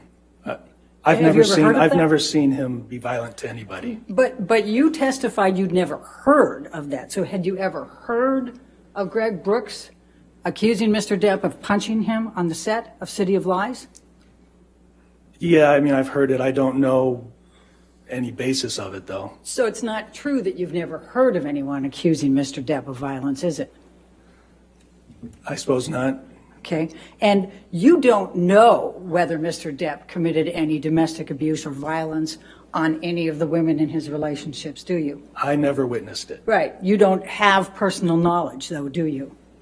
Only what I've witnessed, and I've never witnessed it. Right. You don't know what went on behind closed doors I with do any not. of them. Okay. Now let's go to the Boston plane. This was in May of 2014. So you were in the car with Mr. Depp before he got on the plane. Yes. How long was he in that car? How long were we in the car? Yes. I don't recall. 45 minutes, an hour maybe? I don't recall. You sat on the tarmac for quite some time before getting on the plane, didn't you? I don't recall. You don't recall that? No. Okay. And is it your testimony that Mr. Depp wasn't drinking anything while he was in the car? Not in the car, no. Had Mr. Depp been drinking anything before he got into the car? I don't know. I wasn't with him before. Is it your testimony that Mr. Depp didn't take any drugs while he was in the car? Not that I recall. Do you know whether he took any drugs before he got in the car? I wasn't with him before we got in the car. All right. And I think you testified in response to the question that you didn't think that he was intoxicated or high? No, he seemed like Johnny. Did he take any Red Bulls that you saw? Took any what? Red Bulls. Red Bulls? I don't know. There was occasion where he would drink Red Bulls. I don't know if that was the same time or not. All right. Was he drinking vodka with any Red Bulls? I don't know. Was he drinking whiskey? I don't know. Was he taking cocaine? I've never seen it, no. Did you see any powders? No. Okay.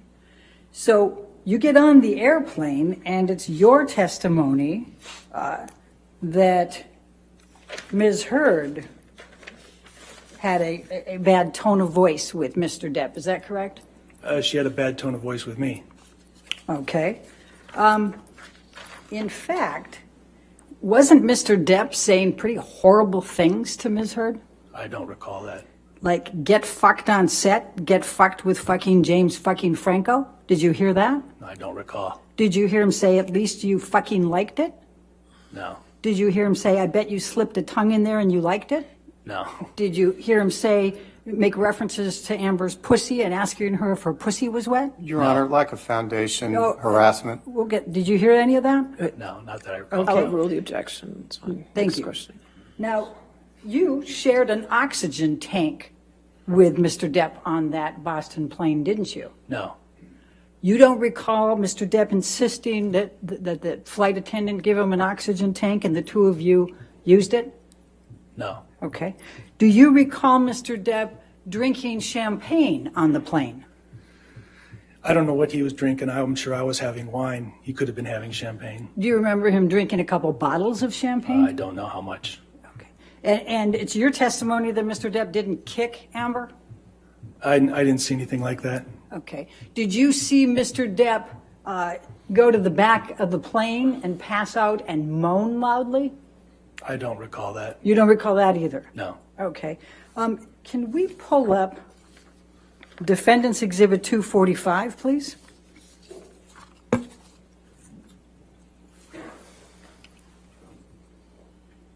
And Your Honor, I show no objection to it in the filings.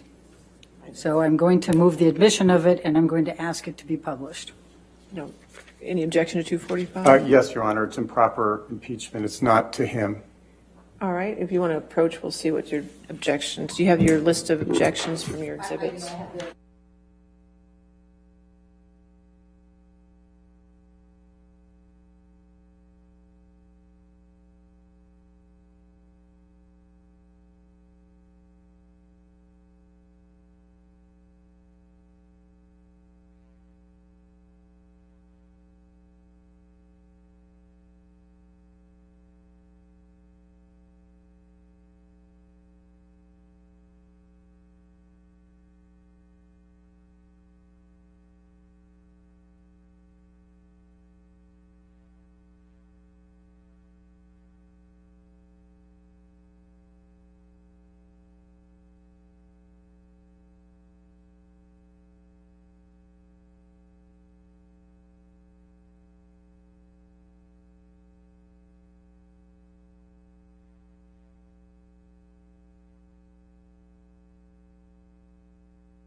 Mr. White, are you aware that Mr. Deuters apologized to Amber for Mr. Depp's conduct afterwards?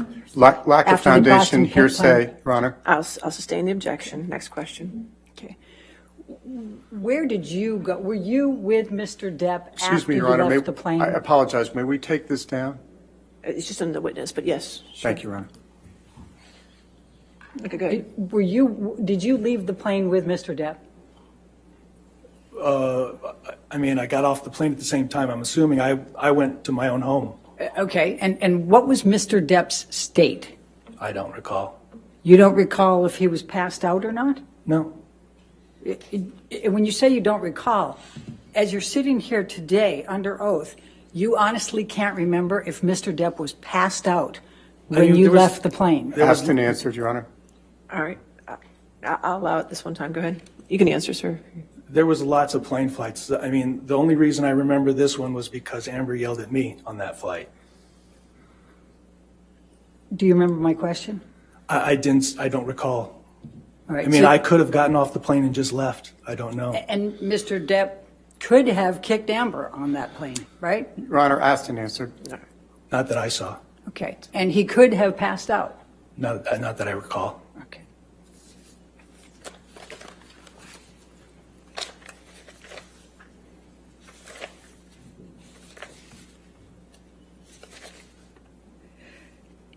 How many times were you with Amber and Mr. Depp together? Oh, I have no idea. No idea. Well, what would the circumstances have been? Invited over for something or other, or, Johnny and I may have been recording some music or something, and she was there. I don't know, at work. I don't. Now, you had a very close personal relationship with Christy Dabrowski, didn't you? We're friends, yes. Yes, and you were more than friends for quite a few years. were you Your not? Honor, relevance, may we approach? It's impeachment. All right, It's bias. It's bias. Approach, please.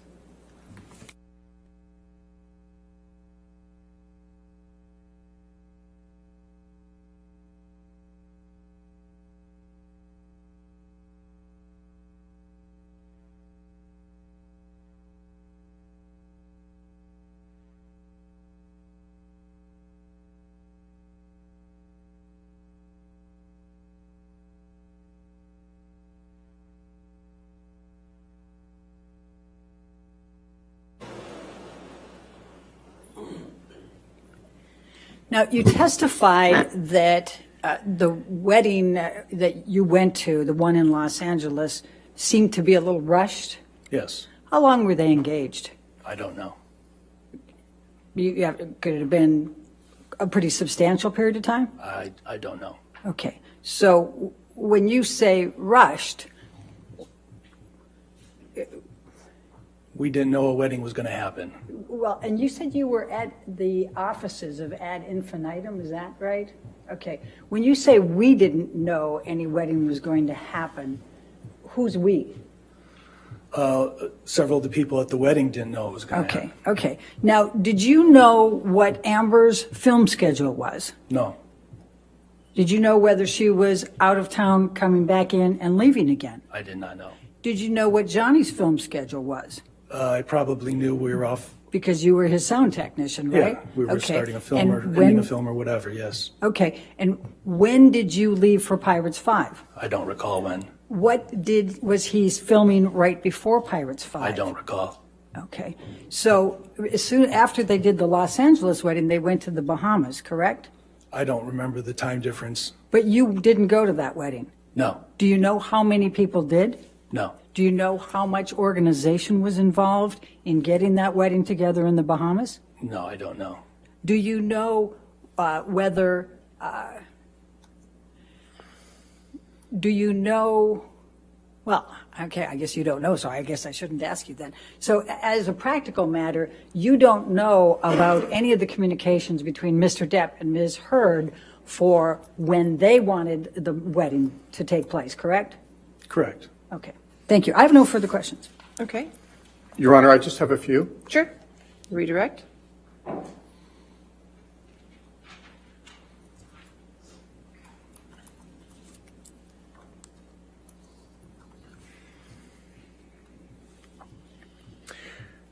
Mr. Wyatt, you testified earlier that you worked with Mr. Depp as his sound technician on more than 10 feature films. Is that correct? Correct.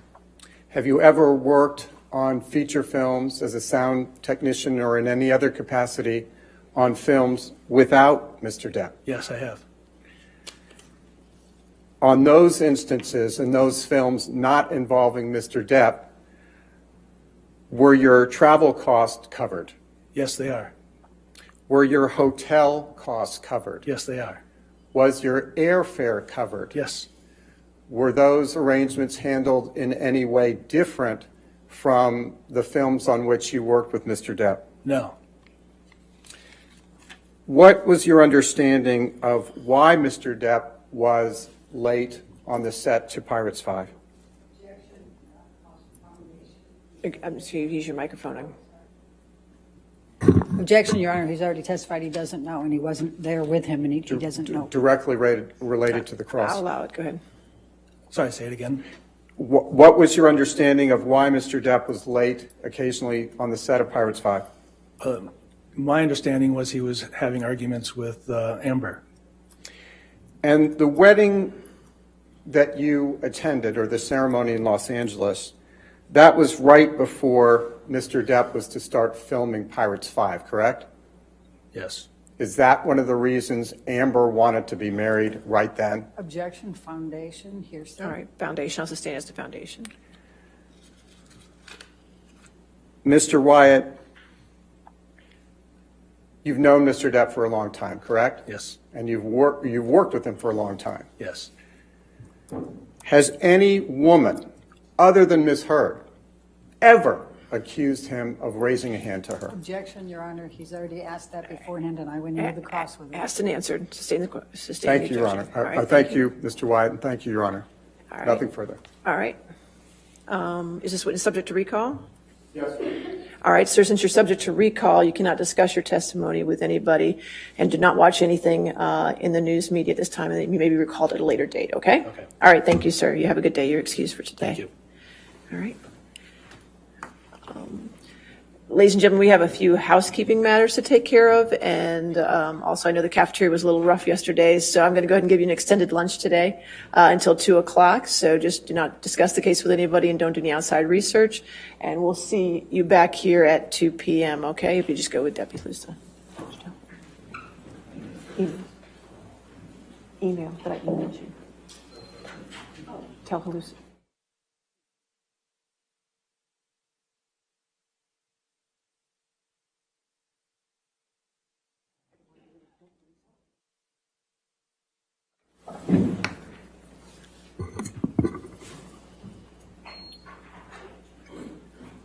All right.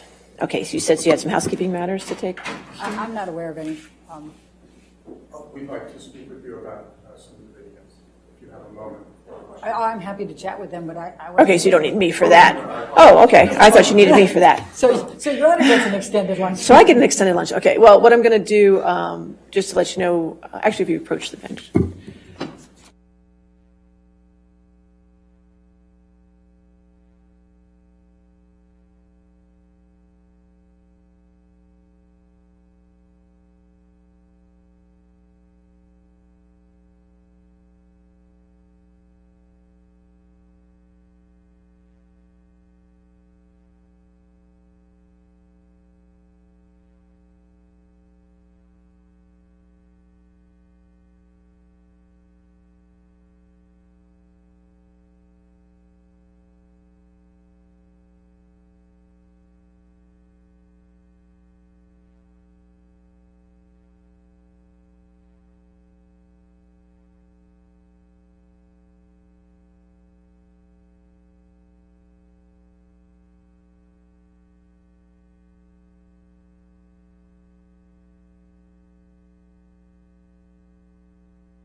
come over.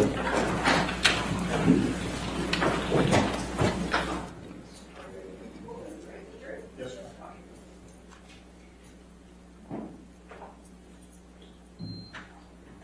Sorry, my microphone was off. I'm sorry, Judy. I got it.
All right.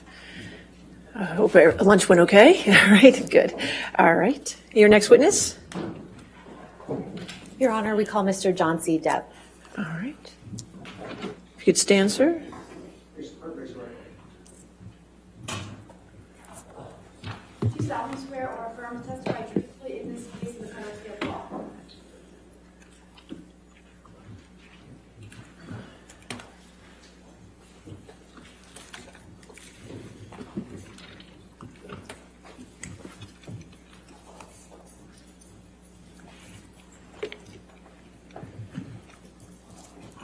Okay. All right, yes, ma'am. Good afternoon, Mr. Depp. Good afternoon. Can you please tell the jury why you're here today? Yes. About 6 years ago, Ms. Heard made some quite heinous and disturbing, brought these disturbing criminal acts against me that were not based in any species of truth. It was a complete shock that it just didn't need to go in that direction, as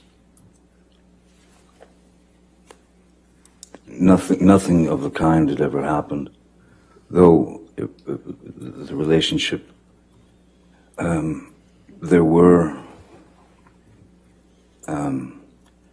arguments and things of that nature, but never did I myself reach the point of striking Miss Heard in any way, nor have I ever struck any woman in my life. And so at the time, because the news of this, her accusations had sort of permeated the industry and then made its way through media and social media, became quite a global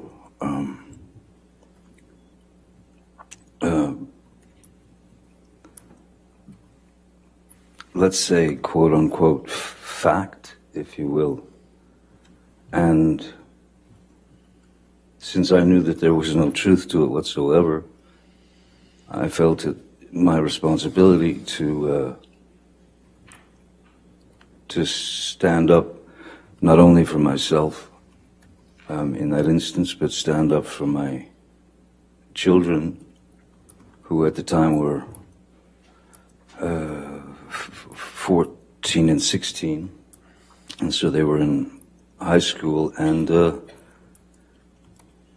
I thought it was diabolical that my children would have to go to school and have their friends or people in the school approach them with the infamous People magazine cover with Miss Heard with a dark bruise on her face. And then it just kept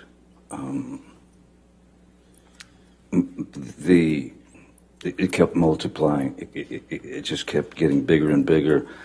So it was my responsibility, I felt, to not only attempt to clear my name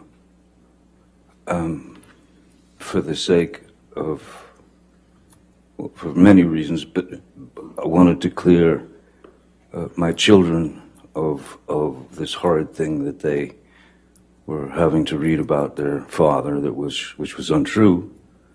And also, after many years of being in this industry, at the time it was I'd probably been in the industry 30 plus years, 35 years. Never had any problems, anything like that. And I had met many people over the years, many of the people, and had the opportunity to talk to those people and to even give advice to these people.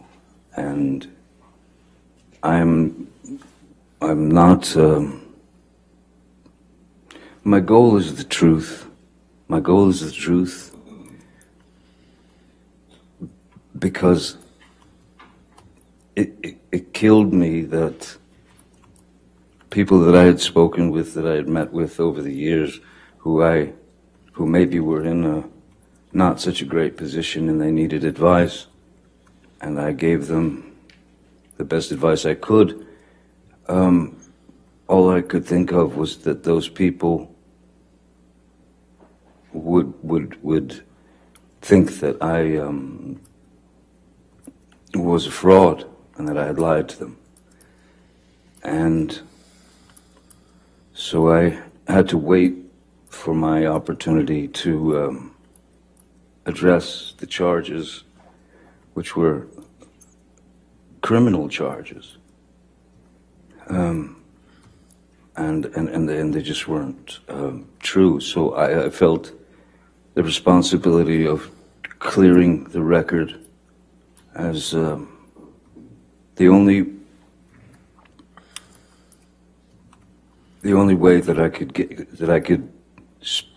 get to the point where I could speak has really taken this full 6 years. And it's been 6 years of trying times. It's very strange when one day you're Cinderella, so to speak, and then in 0.6 seconds you're Quasimodo. And I didn't deserve that, nor did my children, nor did the people who have believed in me for all these years. I didn't want any of those people to believe that I had done them wrong or lied to them or that I was a fraud. I pride myself on honesty. I pride myself on truth. Truth is the only thing I'm interested in. Other lies will get you nowhere, but lies build upon lies and build upon lies. It's too much to cover. I'm obsessed with the truth, and so today is the first opportunity that I've been able to speak about this case in full for the first time. Mr. Depp, how do you feel about the intimate details of your life being aired in this process?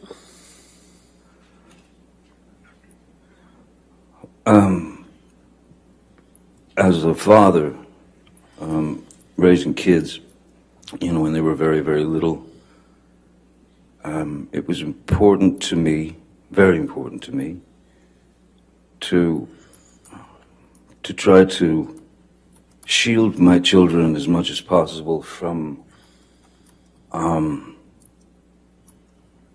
looking at their father or their mom, for that matter, as novelties.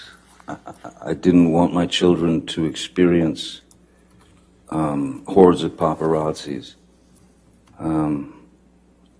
So I was always a very private person.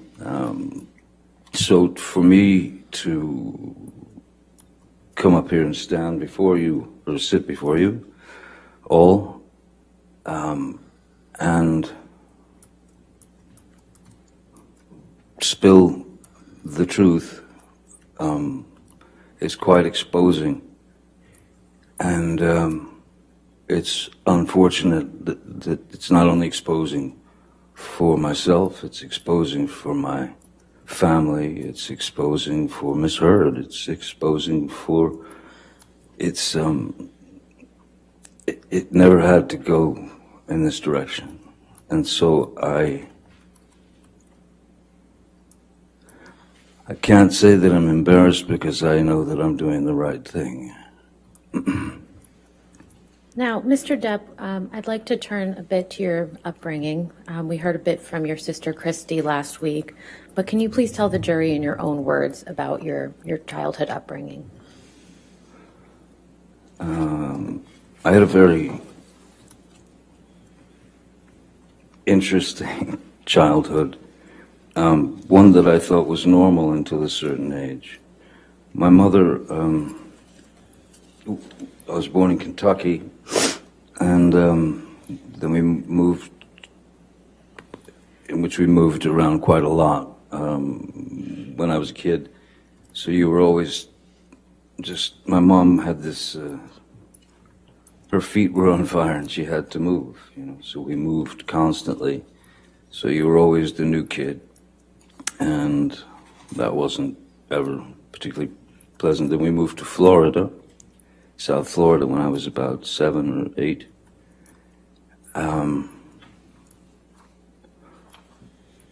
And again, moved several times. But my mother was quite unpredictable. She was very unpredictable.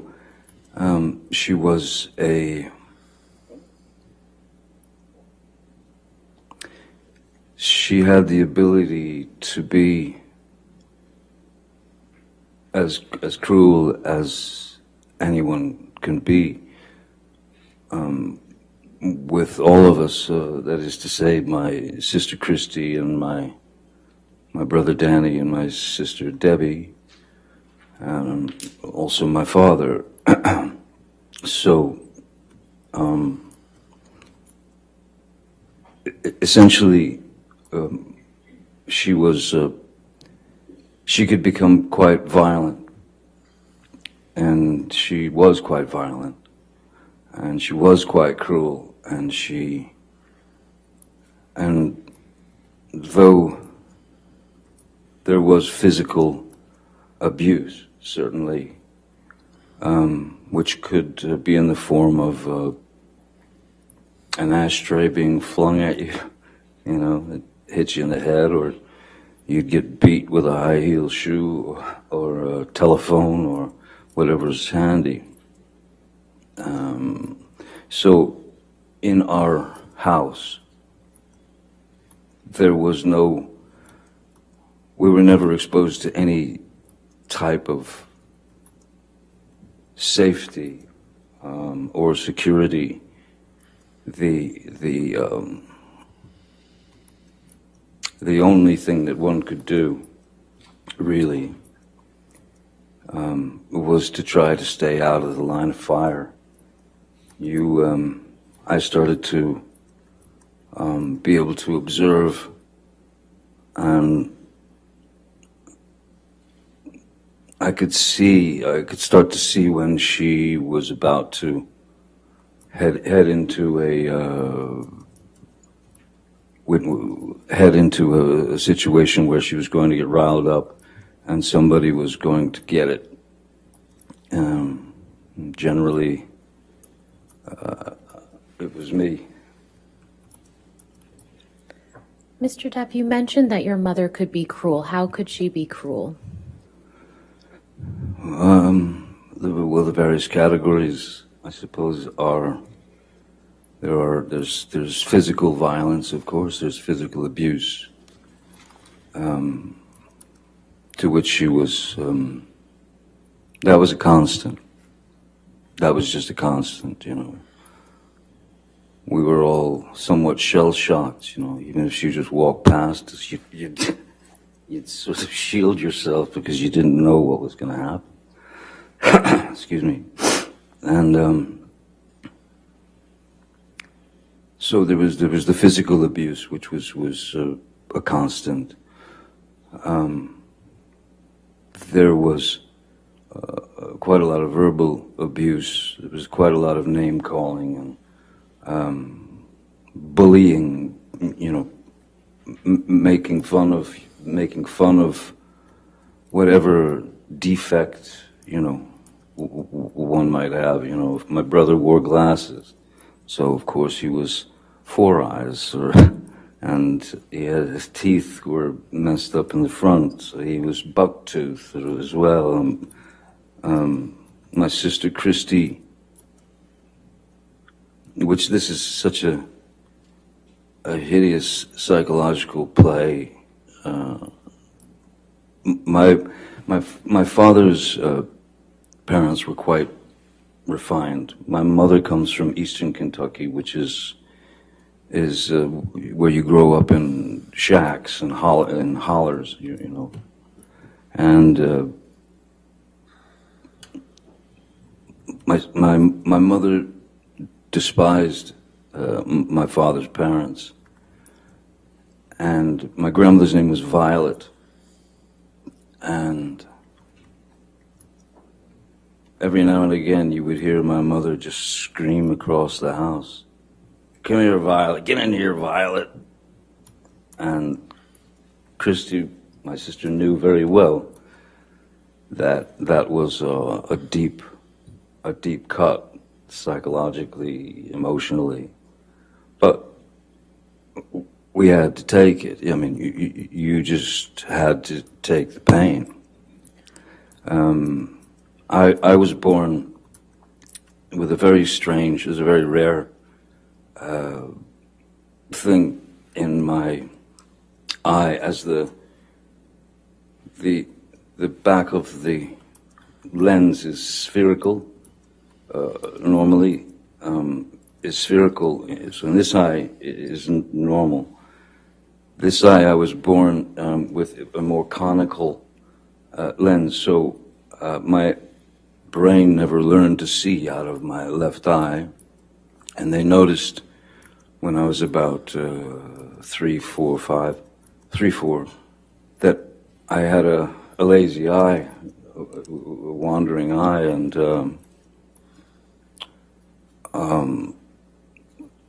she would call me cockeye, one eye,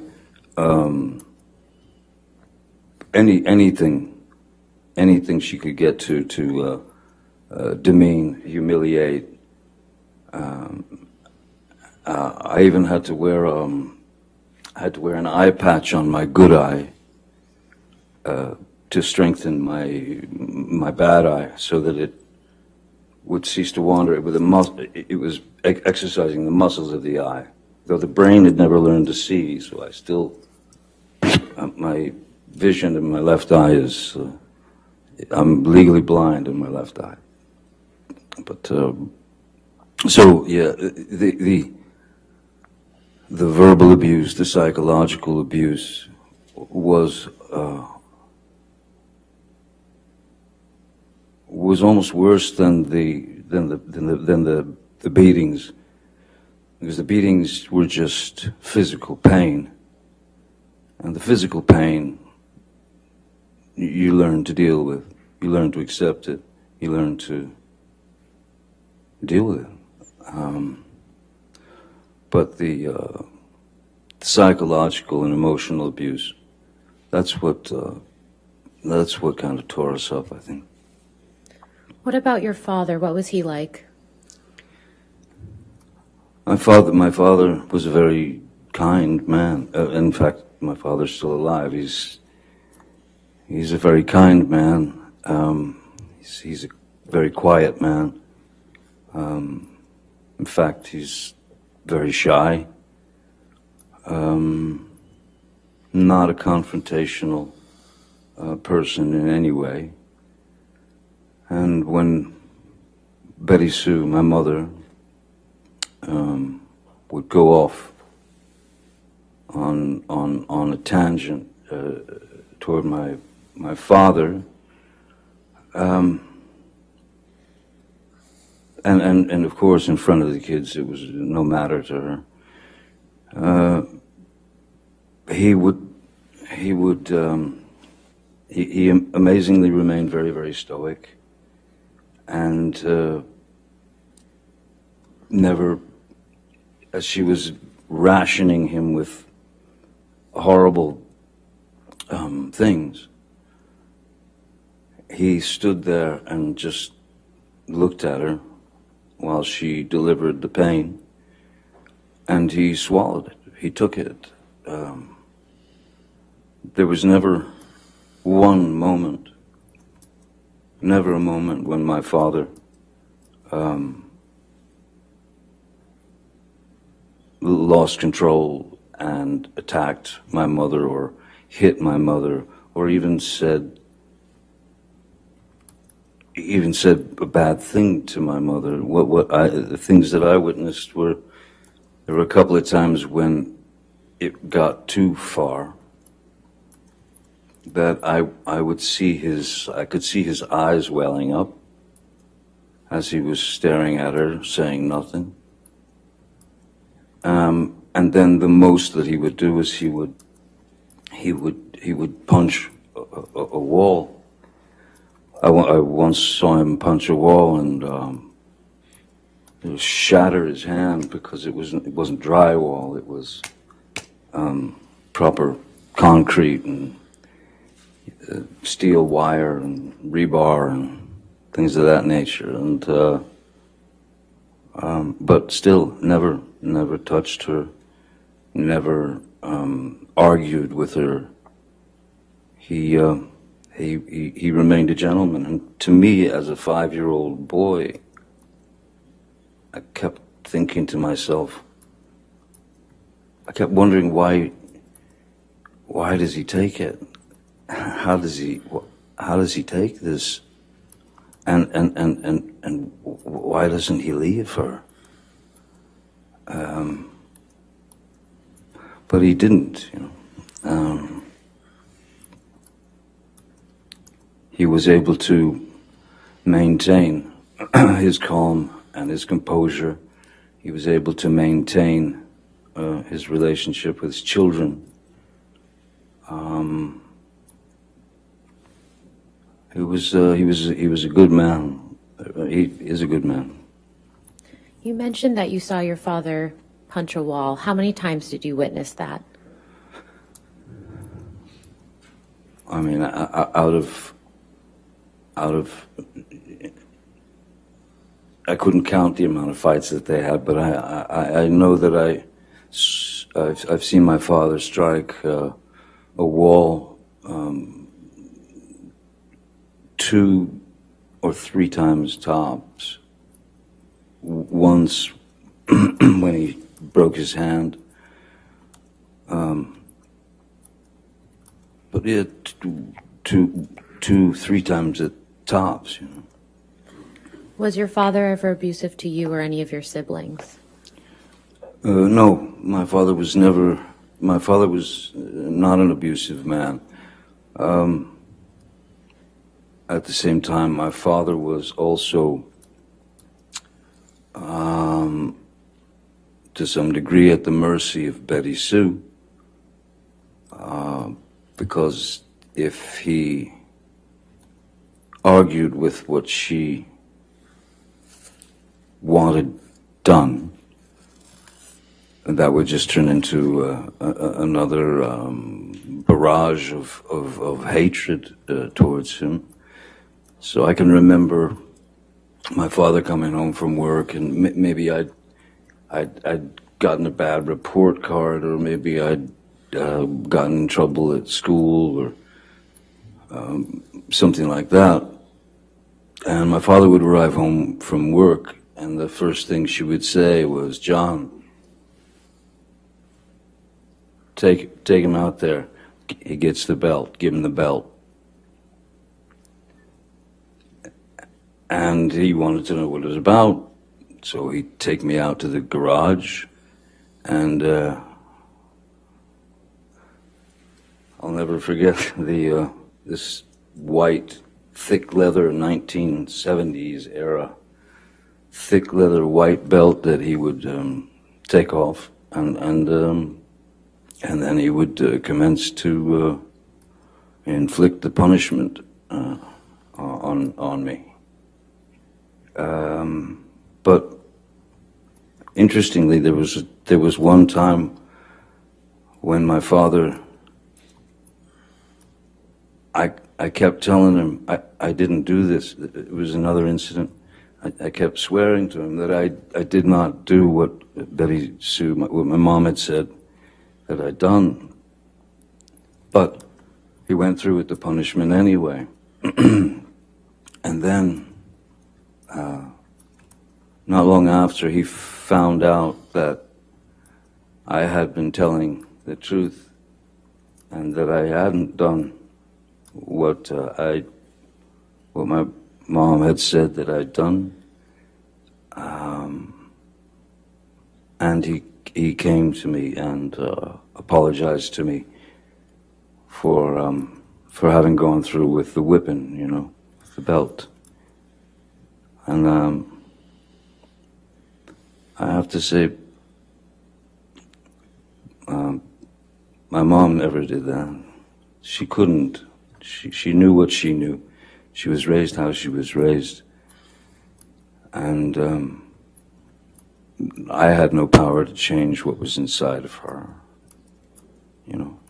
How did your parents' relationship ultimately come to an end, to your understanding?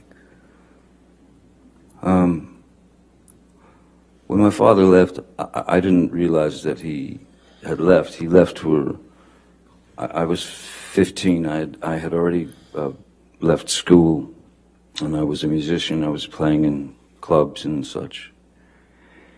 And he left for work one morning, just like every day, and was packing his car, and then he left.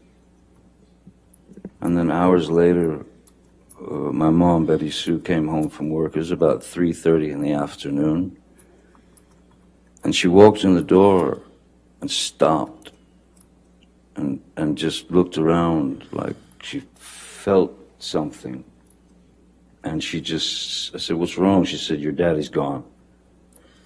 I said, "Yeah, I seen him leave for work this morning." She said, No, he's gone.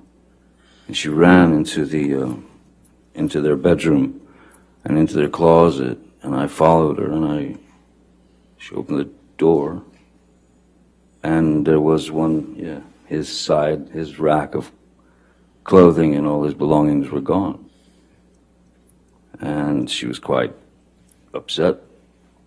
And I took her car and drove to my father's work, and I sat down in front of him at 15, and I said, "Listen, seems as though somebody stole all your clothes out of the closet." And he said, "Yeah. He said, I'm done. I can't do it anymore. I can't live it anymore. You're the man. You're the man now." And those words didn't quite sit well with me. I didn't feel like I was ready to hear those words.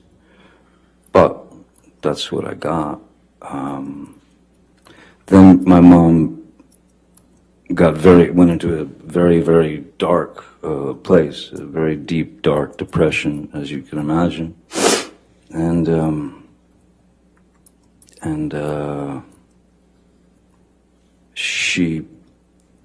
one afternoon I woke up, I'd fallen asleep, and I woke up and walked out into the living room, and I saw my mother, very feebly, and it was like a slow motion crawl. If I could stand up, I could show you just what I saw. Do you mind? Do you No, want? you can stand up. Thank you. I saw my mother,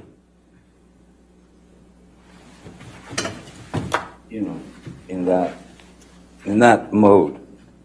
So instantly, I knew that something was dreadfully wrong, and there was drool coming out of her mouth. And as I was about to run and call, the front door busted open, and my uncle and 2 paramedics came in and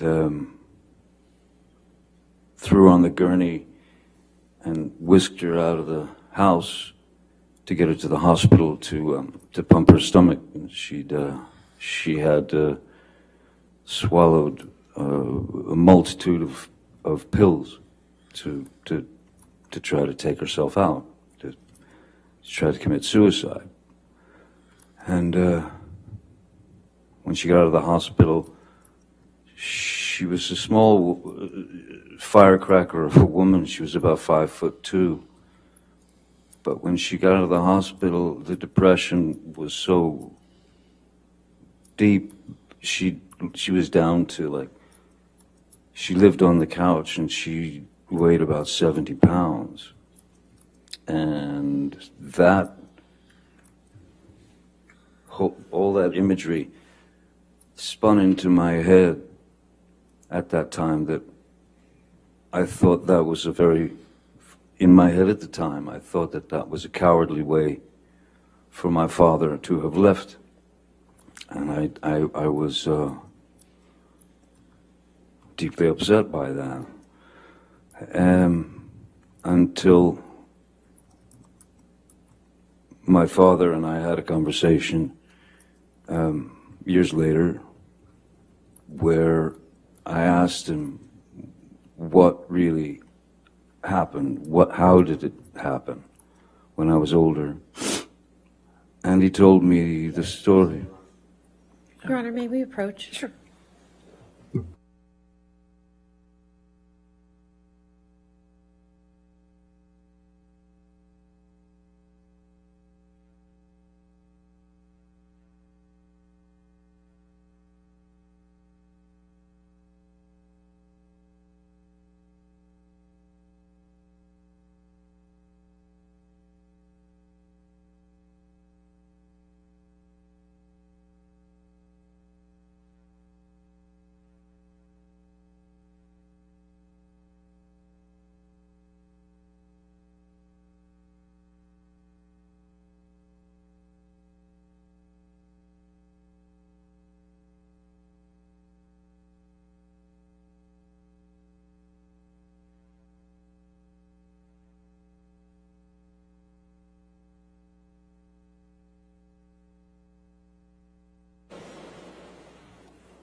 Mr. Depp, how did you feel about your father when he left?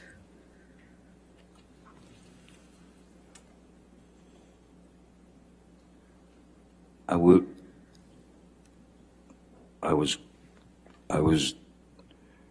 was very disappointed in him, because I started to believe that his exit was sneaky, cowardly. He didn't, when he said goodbye to me, when he left for work that morning, he just said goodbye, goodbye, Bob. And I went, see you later, Pop. That was it. Until I learned the truth from him. And without getting into what your father told you, how has your impression of your father changed now? Objection, relevance. Your Honor, this is just an understanding of his perception of his family. I'll sustain the objection. Next question.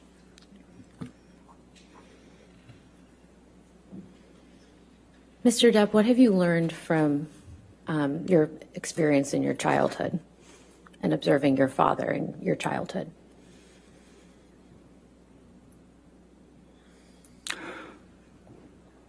I learned that I was wrong about my first impressions of his exit from the family. Very wrong. And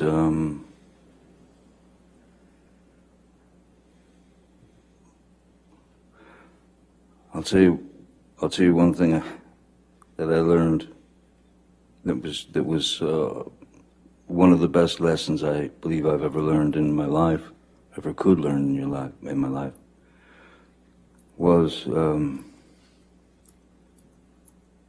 based on my experiences as a child and what I'd seen and experienced. I knew exactly how to raise children when my girl Vanessa got pregnant.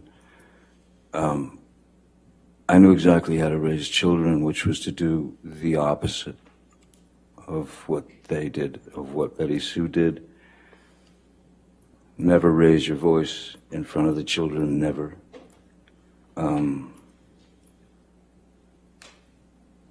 Screaming out the word no to them. I never wanted to tell my kids no.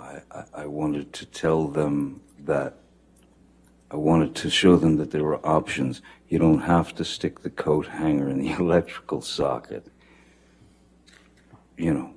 Saying no is an abrupt thing, but to talk to them and say, if you understand the repercussions of something, then you won't go there. So maybe think about this as opposed to this.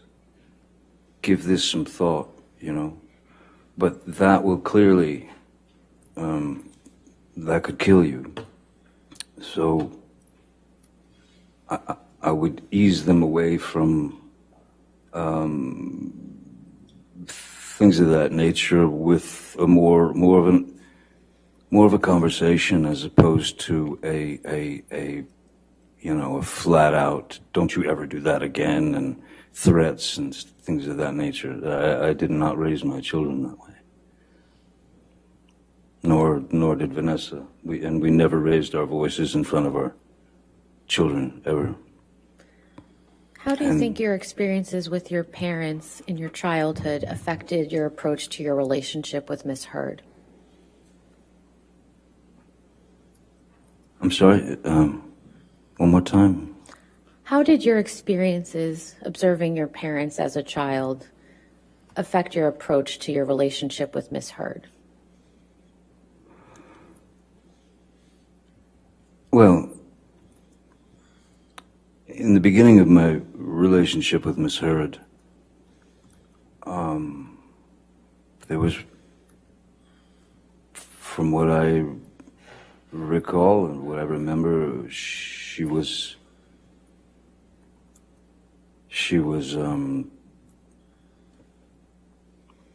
it was as if she was too good to be true. She was attentive, she was loving, she was smart, she was kind, she was funny, she was understanding, and we had many things in common, certain blues music and, music, literature, things of that nature. So for that year or year and a half, it was it was amazing. There were a couple of things that, I don't know, stuck in my head that I noticed that I thought might be a little bit of a dilemma at some point. For example, I worked quite a lot, and when I would come home from work, I would come in the house or the hotel, and she would sit me down on the couch and give me a glass of wine and take my boots off, set them to the side, and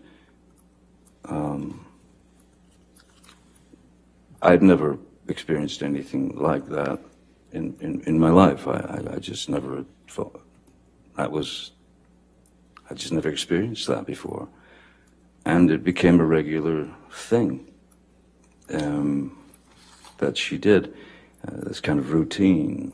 And I remember one night I came home from work, and I think she was on the phone or something, or busy. She was doing something, and so I sat down on the couch and I took my boots off, and suddenly Miss Hurd approached with this look on her face and she just said, "What did you just do? What did you do?" I said, "What do you mean?" "You took your boots off." I said, "Yeah, yes, I did. You were busy, you know." No, that's my job. That's what I do. You don't do that. I do that." "Okay, all right then." And then she said, "Let me get you a glass of wine." And she brought me the glass of wine. But I did take pause, of course, at the fact that she was visibly shaken or upset that I had broken her rules of routine. I thought that strange. And then once you notice something like that, then you start to notice other little tidbits and things that come out. And then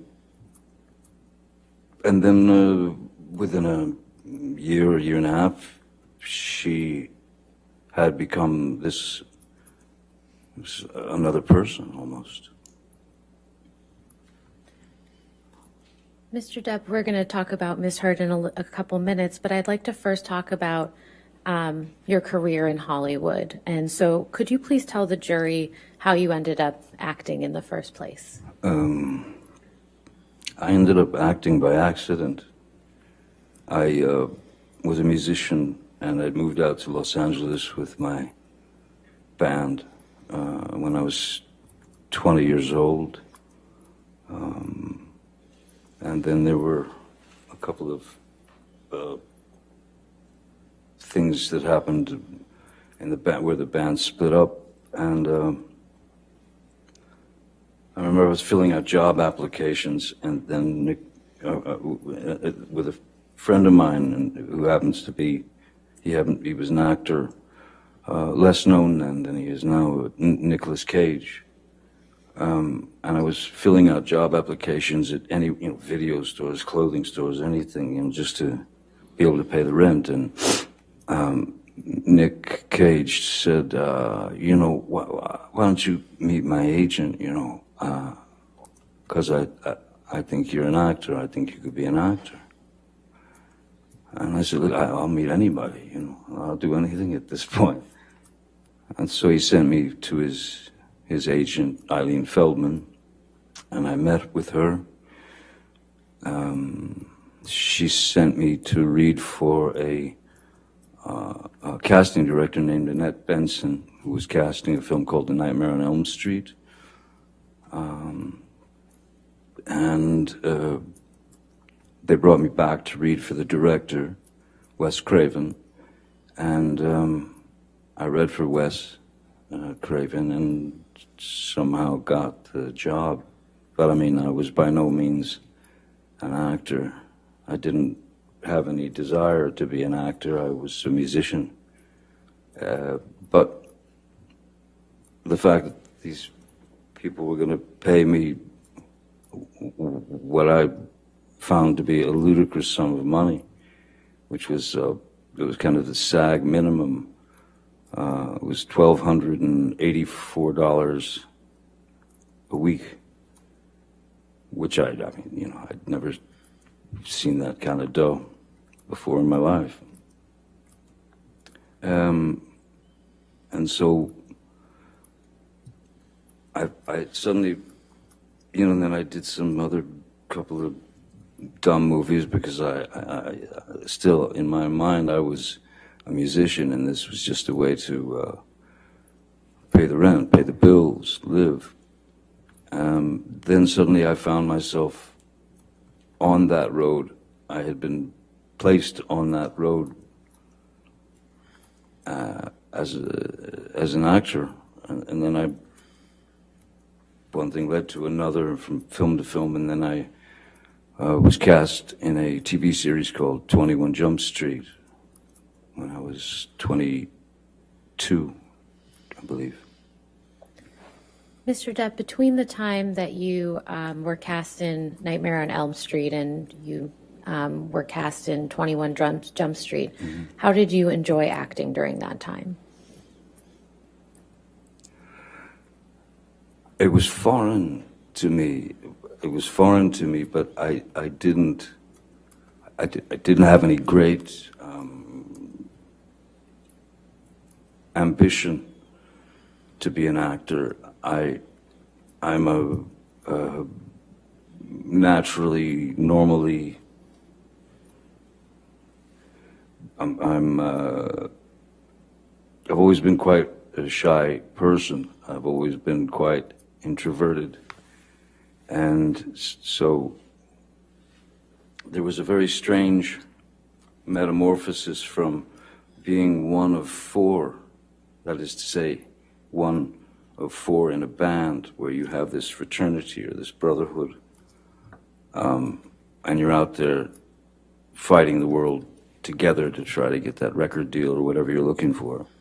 And when I got on this series and my life started to change in various ways, that is to say that people started to, you know, you go into a restaurant and you'd see people whispering and pointing and all that. I was very uncomfortable with it. I was very uncomfortable with it, and I didn't like it. Just because I never wanted to be the lead singer and the guy out front and will get all the attention, and I didn't. So suddenly I was on my own, and I was having to deal with this newfound sort of notoriety, and it was odd. It was very odd, and it was. Yeah, it was a very uncomfortable thing. I mean, I don't think it's anything that one can get used to. I'm still not used to it now, which I'm actually glad that I'm not used to it. Because if I were, I don't think I'd be the same person that I am. Mr. Depp, did there come a time when you became passionate about acting? Once I realized that that's the road that I was on, and that any attempt at going back to music would be it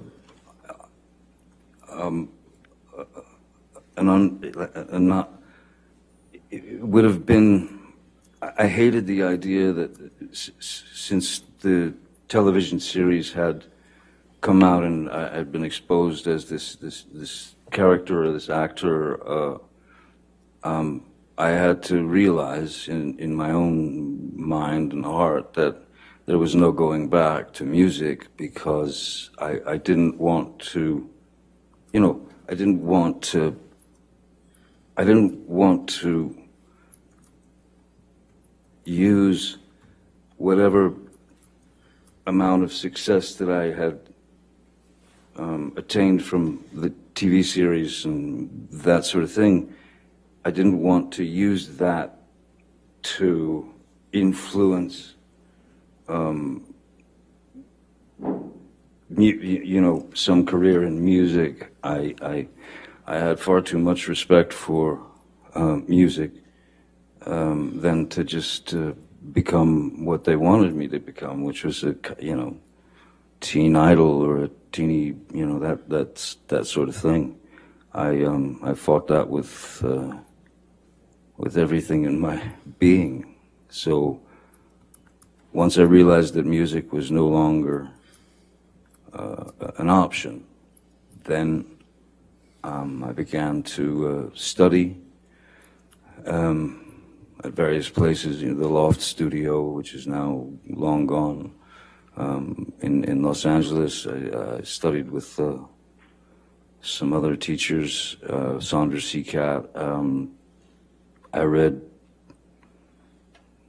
all the books that you could read, and all that was great, but you realize that the only way to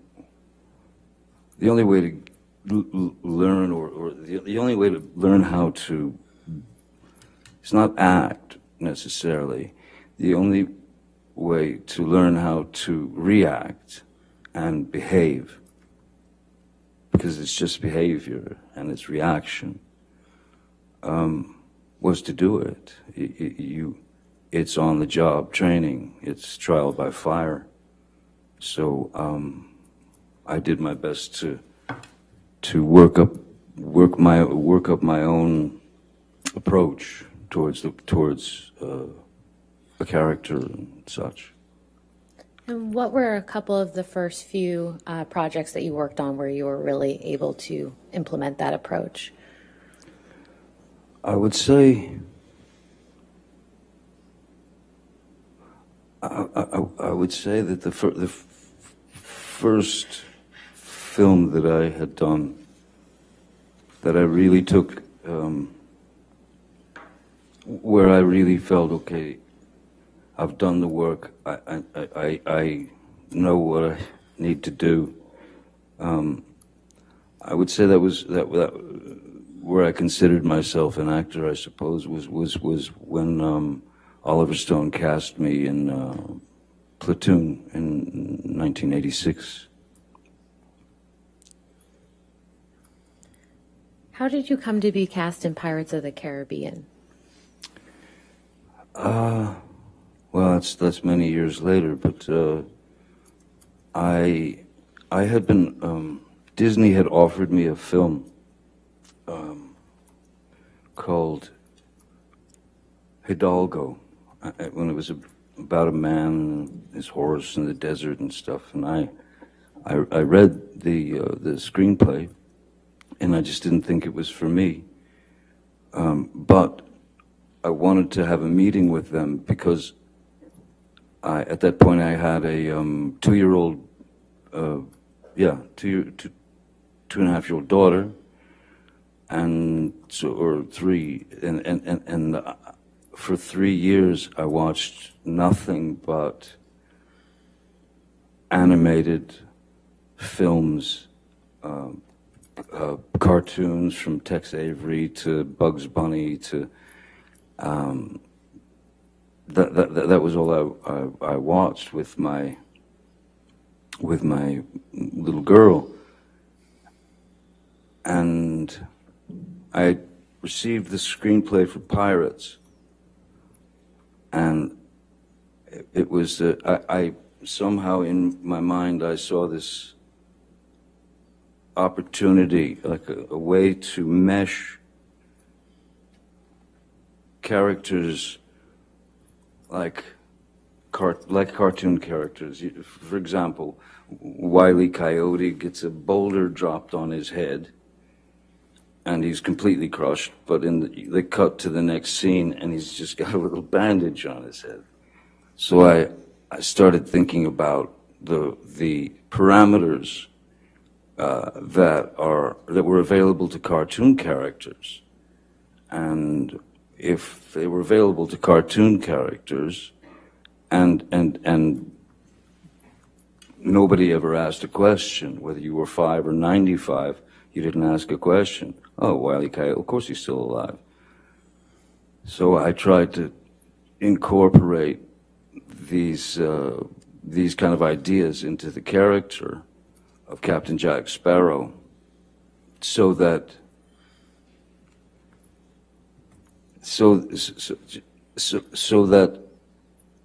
I could try to push those parameters and control the sort of suspension of disbelief, to be able to control the characters' actions, words, movements, and put them in a place where the things that he would do or say were so either ludicrous or mainly something that also something the cartoon characters can get away with things we can't. Captain Jack Sparrow can do things that I could never do. He could say things that I could never say. So it was for me a way to stretch the parameters of a character and take a risk in doing that. But if it panned out, I felt I was on a pretty good mission. If it panned out, I thought that it might be a character who would be accepted by 5-year-olds and 45-year-olds and 65-year-olds and 85-year-olds, and in the same way that Bugs Bunny is, You mentioned believed. You mentioned that you received the script. When was that? I'm sorry? When did you first receive the script for Pirates of the Caribbean? The first screenplay I received was 2002, I believe. Yeah, 2002. And what did you think of that script when you received it? I thought that it had all the kind of hallmarks of a Disney film. That is to say, a kind of a predictable 3-act structure,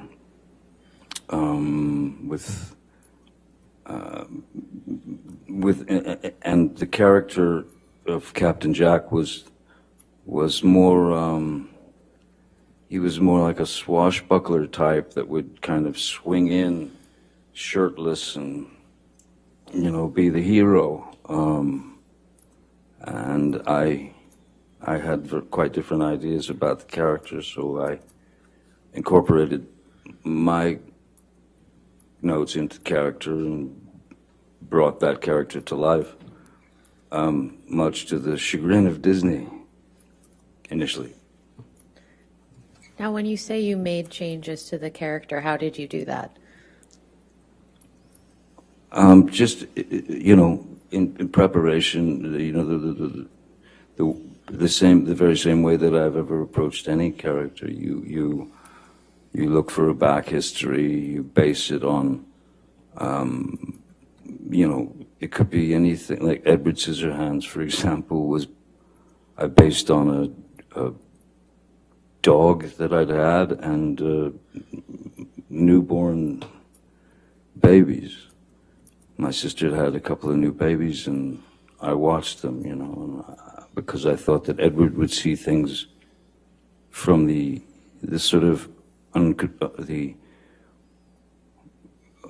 from a place of innocence, and not knowing exactly what things meant or were, and also that look of a pure, innocent child when they experience something for the first time. Those were the two main ingredients that I thought would serve the character.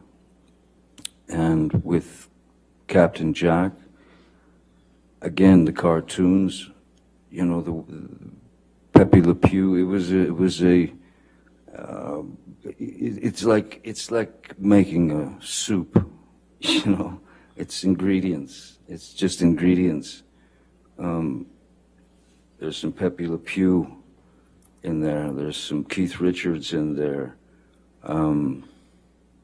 There's a bit of you know, I figured this is a guy who's been on the sea for the majority of his life. Quite possibly his brains may have been scrambled a bit by the sun.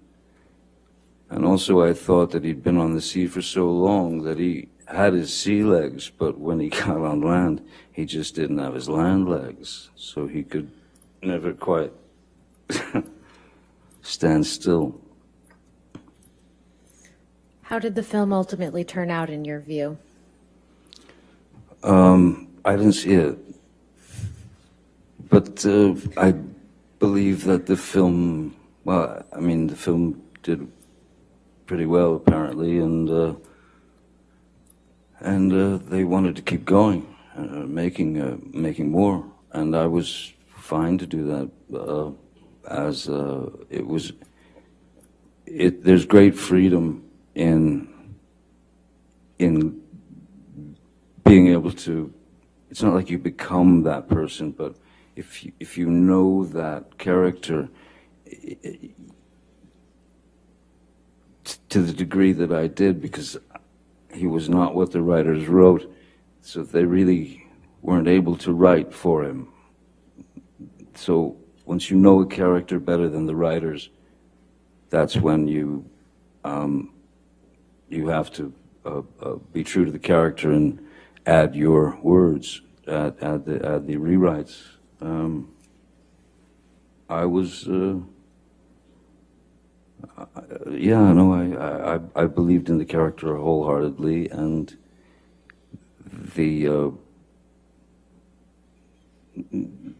initially the Disney folks were somewhat upset. Now, you mentioned that the film was, to your understanding, a great success. How did your life change after the first Pirates of the Caribbean movie came out? Though I'd been around for many years already, and people knew who I was and all that.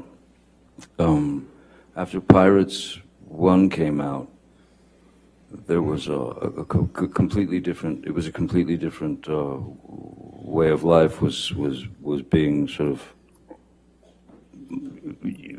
You know, my family and I were being plunged into. That is to say, you know, at our house in Los Angeles, you would have people trying to climb the gates to get in to see Captain Jack Sparrow. You would have people trying to bust in the gates dressed as Captain Jack Sparrow. You would have and follow you and your family. So that was the moment when there was no other way but to we had to hire more security guards, and I was certainly worried for my kids' safety. And so then that's when instead of just the one guy, there became several security people, because I wanted to make sure that my kids were safe when they went to school, or when they went to Disneyland, or when they went to the mall, or whatever.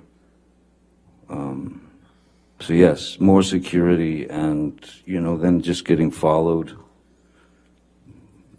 by hordes of paparazzi and things like that. It's I've had worse jobs, certainly. I can't complain about it. But,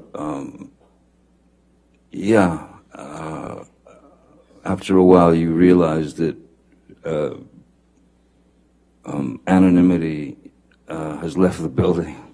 a long time ago. You know, the anonymity's gone. And that's an odd thing to deal with. When you just, I mean, you can't just drive down to the diner and get a cup of coffee or something. It's not possible. It turns into something else altogether. So it's, you know, it's acceptance. And of course there's a bit of sacrifice involved. I can't complain about the work that I've been given. I can't complain about any of that. I have no right to. But it does make you have to think very creatively when you've got little kids about how to take them to the park or, you know, to the swings or to the this or that or movie or, you know, it becomes a strategic mission. And that's what happened after Pirates. Now, you mentioned your family. Who did your family consist of at that time? Vanessa, Parody, the mother of my children, who we were together for 14, 15 years. Myself, our daughter Lily Rose, and our boy Jack. Now, you mentioned hiring more security. Did you already have a security team at the time that Pirates of the Caribbean came out? Yes, because there'd been more films prior to that. I mean, a number of films prior to that. So,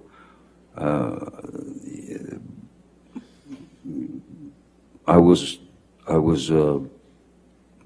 recognized and I was known. So, if you wanted to attempt to have any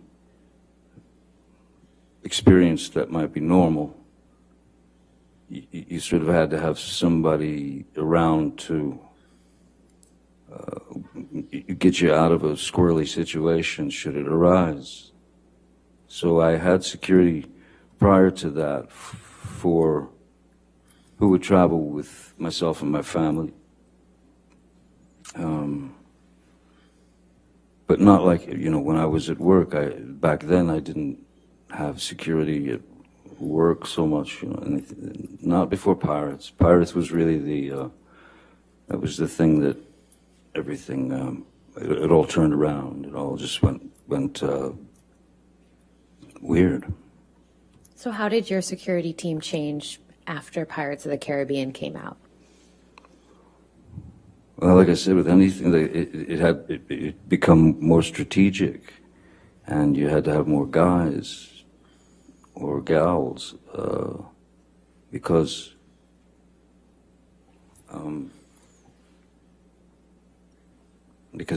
if Vanessa, for example, she worked in France quite a lot, and if she was in France, and I was in LA with the kiddies, then and working, security would basically pick my kids up at school or whatever and bring them home. So that became the routine, driving them to school, bringing them home.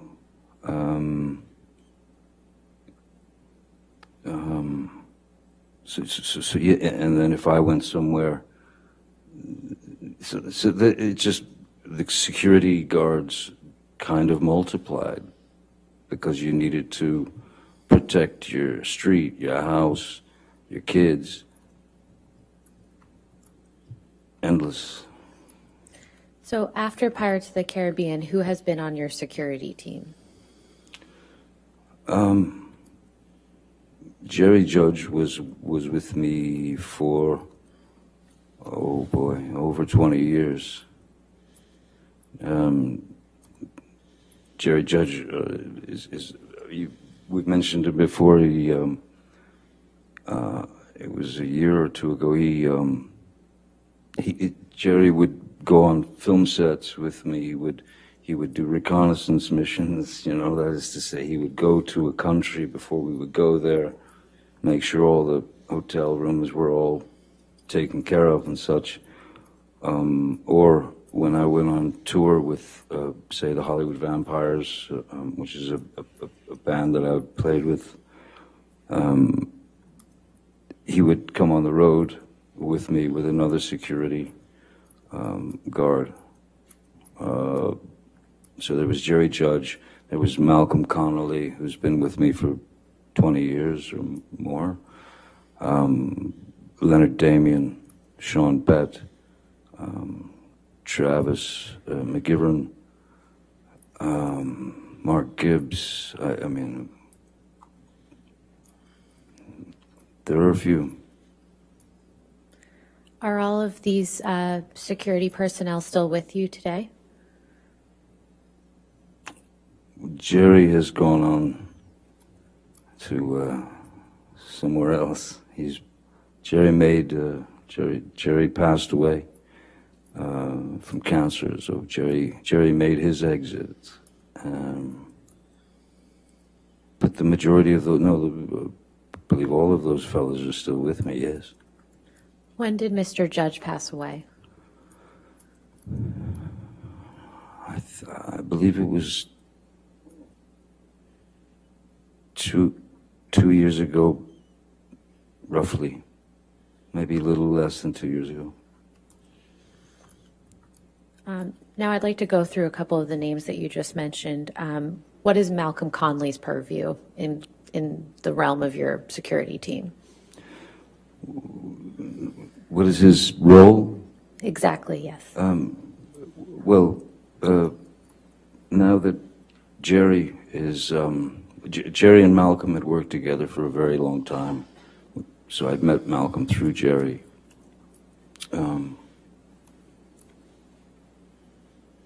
After Jerry's passing, Malcolm obviously took over for Jerry, and so he took on extra responsibilities. He would have to make sure that there was someone on the ground wherever we were going that had done their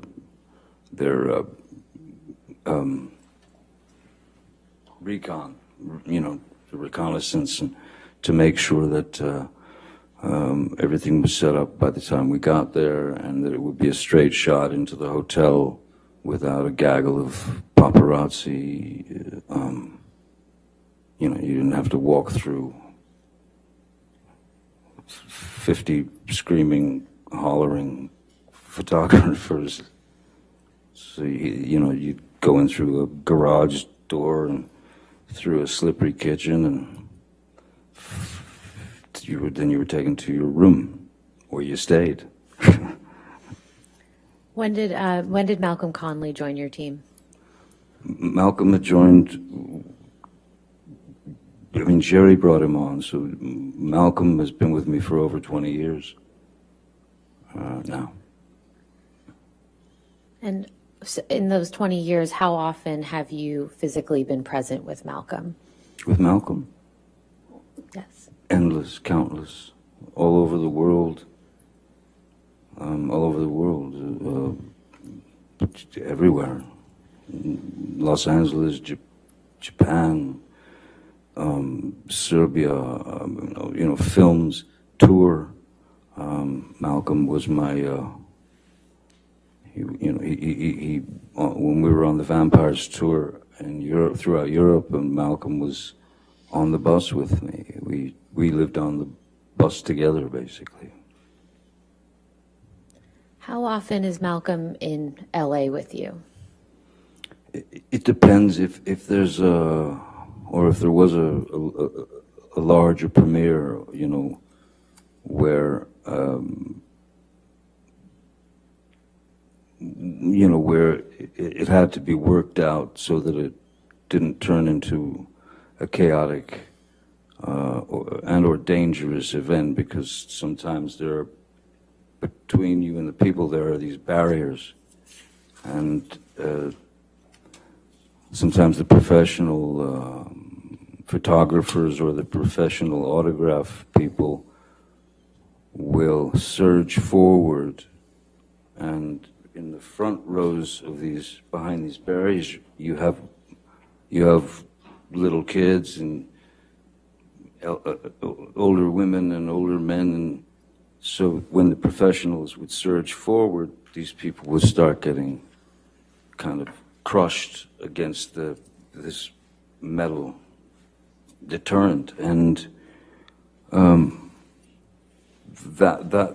was the most worrisome thing when you're at a premiere and there are thousands and thousands of people there, and I've always called it running the gauntlet. Essentially what it is that people are there to say hi and to support the film or the cast or whatever. So I've always gone out and signed for those people. I've always gone out and signed for all or as many as I possibly could. I mean, to the point of sometimes Jerry Judge would literally pick me up off the ground to make me stop signing and take me away.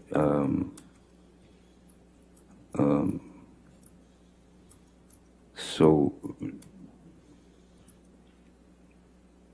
yeah,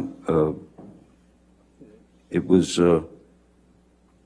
those kind of things. Again, you don't really get used to that, you know. So I forget what the original part of your question was. I got lost in the gauntlet. I'll move on. What about Sean Bett? How long is? You want to go ahead and take a break now? Would that be okay for That's afternoon break? fine. That's Let's- fine. Why don't we go ahead and do that? Ladies and gentlemen, we'll go ahead and take our afternoon break. Please do, we'll take 15 minutes. Do not discuss the case and do not do any outside research, okay? Thank you.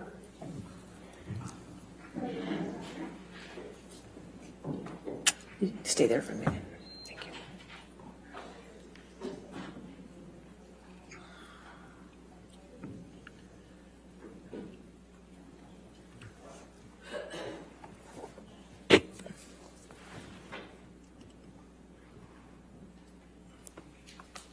All right. So just a reminder, since you're on the witness stand now, you cannot discuss your testimony with anybody to include your attorneys, okay?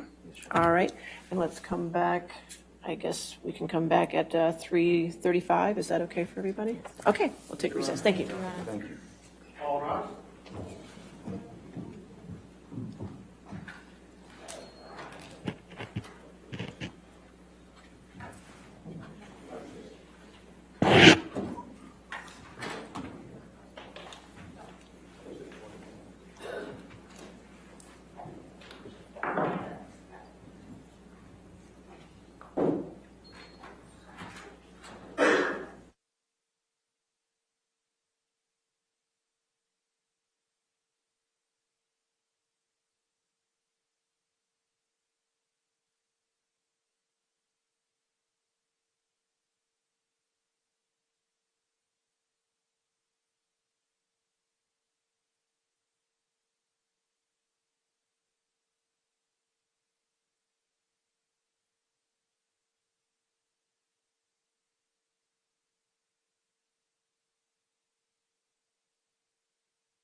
ready for the jury? Yes.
All right. Okay. You can have a seat, sir. All right, your next question. Mr. Depp, I'd like to just briefly go through the security personnel that you just listed out before we took a break. How long has Leonard Damien been with you?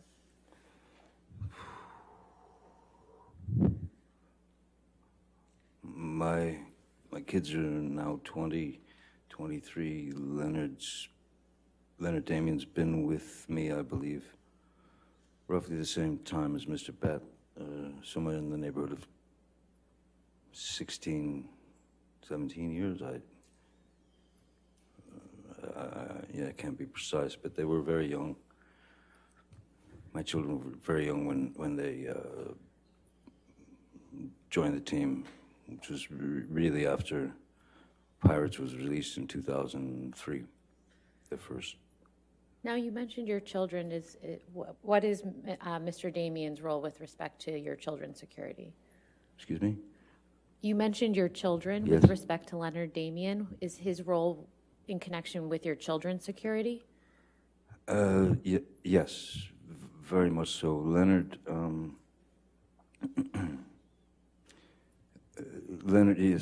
Damien and Sean Bett for quite a while were both sort of assigned, as it were, to my kids,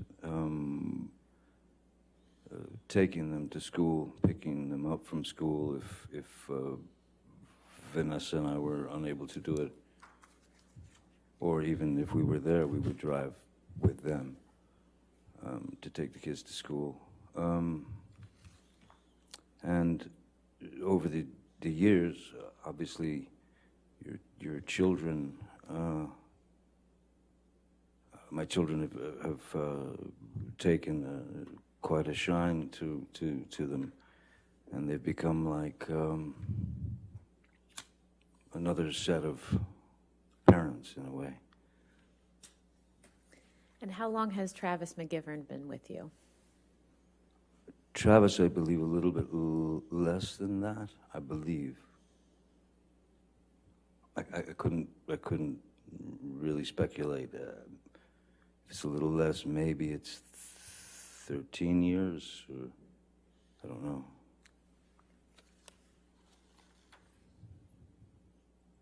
Now, you mentioned that you had to bring on additional security after Pirates of the Caribbean. Yes. How has the fame associated with that franchise affected your personal relationships?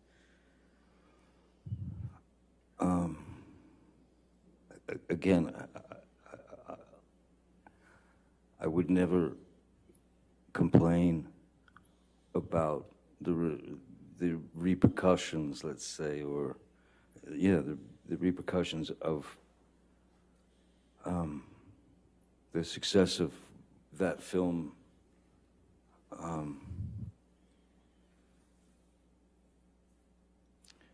But of course, as I said, there are sacrifices that one has to make.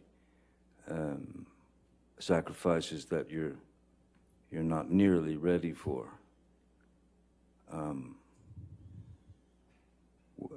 just simply when you when you go to a town or you go on a press tour or something and you're staying in a hotel,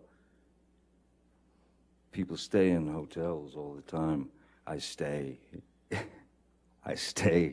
in the hotel.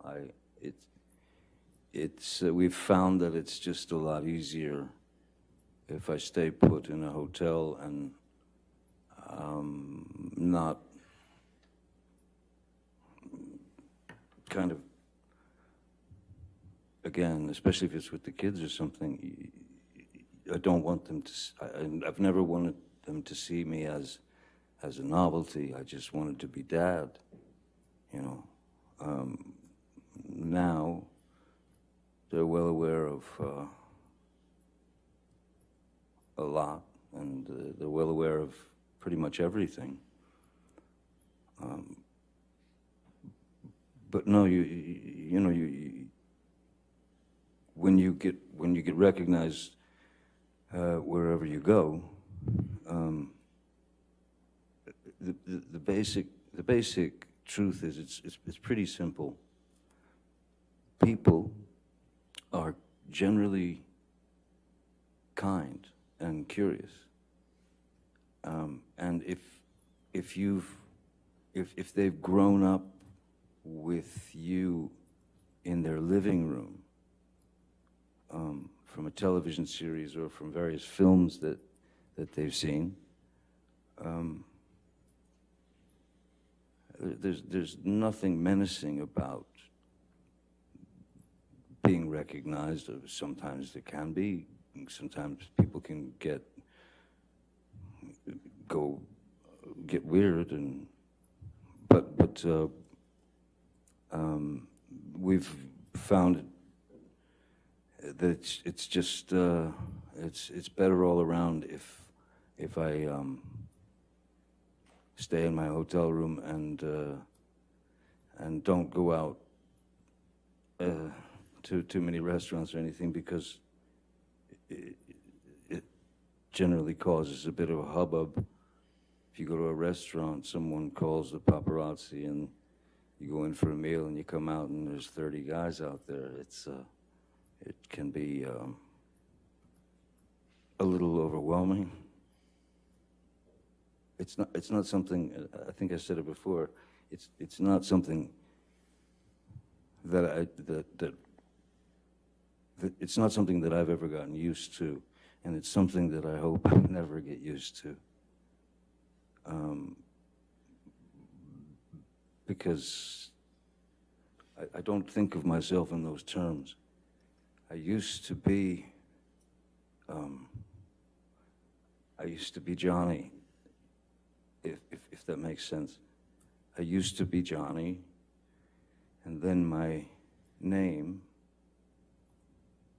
full name, which I honestly find still, it's difficult, it's uncomfortable to say my own name, because when I say it, I hear the commodity, I hear the product. So I went from Johnny to Johnny Depp, and then that name, with that name, Johnny Depp, and some image was cultivated. Certainly not by me, but the media, especially in those days, they must label you. They have to give you a label. And labels are one of the things that I've fought vigorously with regard to my work. I never wanted to be the poster boy. I never wanted to be the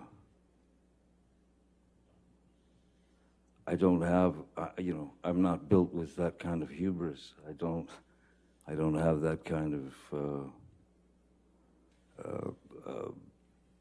confidence. I can do virtually anything playing a character. I can become the character in my work, and that character may be able to spit out 100 words a minute, but me, myself, Johnny, I cannot. So therein lies the difference, you know. Mr. Depp, other than acting, what other artistic pursuits do you have that may be a little less known to the general public? Well, I've remained a musician. I've been a musician. I started playing the guitar when I was 12 years old, and that saved my life because I locked myself into in my bedroom at the age of 12, listening to records, moving the needle back, and then learning that piece, and then learning it again. So so much so that I don't remember. I have no memory of going through puberty. I was just playing the guitar. I was obsessed with my guitar. Any other artistic pursuits? I've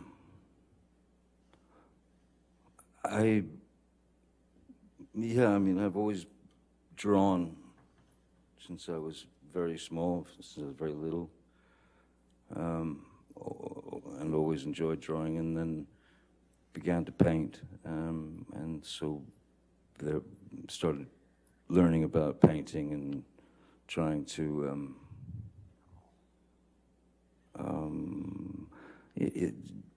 I suppose different ways of expressing oneself, different ways to release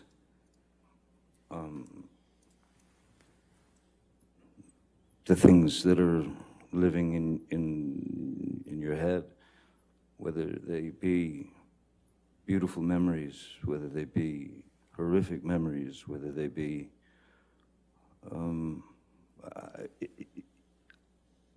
I have I need to create. It's a need. It's a. Of course, I want to create as well, but I actually need to create because I need to summon whatever it is that I need to summon, to whether that's within a film or a painting or a guitar note. All of those things should come from a place an organic place, a place of truth. Because if they don't, well, then you're just lying, aren't you? Every bit of truth, a person doesn't have to say anything on film. What's important is what's behind the eyes. And if they do say something, what's important is not necessarily the words that they say. It's very easy to say, I love you, but what brings it into the realm of truth is what's underneath it, what's not being said, the subtext, if you will. So, any artistic or creative venture, any film, anything that I do, that's where I'm coming from. That's my approach. Mr. Depp, you mentioned words, and I think the jury has already seen some words that you've written in text messages. Yes. Can you please tell the jury a little bit about how you write? Certainly. When I was young, when I was about 12 years old, my elder brother, Danny, walked into my room and ripped the Peter Frampton record off my record player, threw it across the room, and said, "You got to stop listening to this stuff." And he put this record on, and it started, and I'd never heard anything like it. It was called Astral Weeks by Van Morrison. So I'm a kid, 12 years old. So my brother had turned me on to Van Morrison, then he turned me on to soundtracks like Clockwork Orange or Last Tango in Paris. He turned me on to books by Jack Kerouac. He turned me on to books by Ginsberg, Philip K. Dick. Salinger. The whole James Joyce, the whole Hemingway, the whole thing. So I became very interested in vocabulary and the unique voices of these writers. And then I started reading people like Tom Robbins and Hunter S. Thompson, and then ended up becoming very close friends with Hunter Thompson for the last 10, 12 years of his life. And Hunter's writing, of course, because of the amount of time I spent with him, it has influenced my writing greatly. Hunter was known for inventing a thing called gonzo journalism, which is it's the author putting himself in the situation as opposed to writing it from the author's point of view. He writes it with him in it. And there are great embellishments, and embellishments are great sort of ways that he would twist things and express his feelings, and so he became a huge hero, of course, to me, and a great friend. In my texts and in my emails, or sometimes just even in my writing, you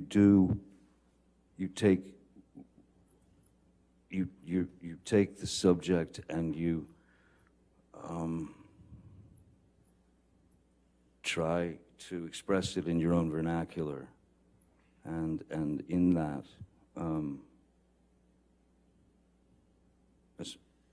for example, with the text messages that I apologize that everyone's had to experience, I am ashamed of some of the references made. I'm embarrassed that at the time, the heat of the moment, the heat of the pain that I was feeling, went to dark places. There is no, if you're writing, there is no set place that you have to stay in. You can travel, and sometimes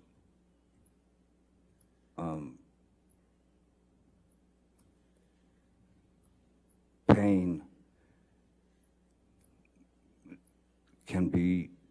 has to be dealt with humor, and sometimes very dark humor. I grew up watching Monty Python, so yes, it can tend to get into dark humor. It can tend to get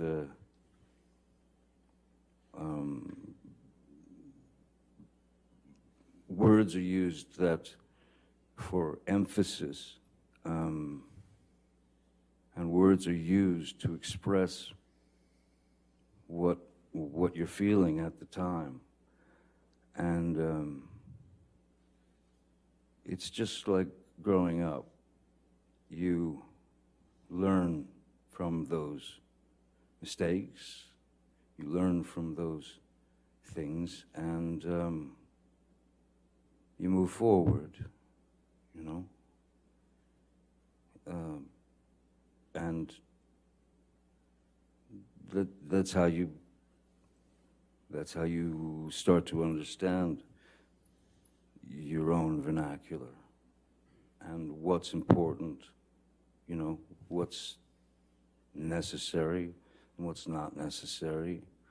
I tend to be quite expressive in my writing, and after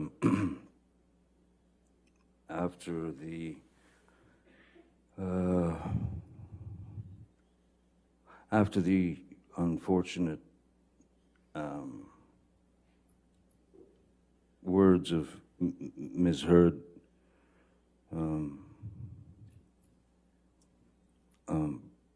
made their way into my heart and my head. Those are two very opposing things. So you're trying to find the best way to express something to a friend. Sometimes you're exaggerating, you know, something that you've done, just to make it sound, just to make him understand that, you know, I'm on planet question mark here. I don't know what's going on, but I know I'm in this situation, and I know that it cannot continue. Mr. Depp, the jury's heard quite a bit from Ms. Heard's side about your drug and alcohol use, but I'm sure they'd like to hear from you. So could you please just tell them about your history of substance use? Certainly. Again, this goes back to when I was a young boy. Excuse me. At about the age of, I don't know, 4 or 5 years old, I can remember vividly my mom telling me to go get her nerve pills, you know, out of her purse that was hanging on the back of the door. So I'd go get the nerve pills, and I'd bring her the nerve pill. She'd take it, and you know, after a few years, you start to notice, well, you start to think about nerve pills. And then she seemed to calm down after she took those nerve pills.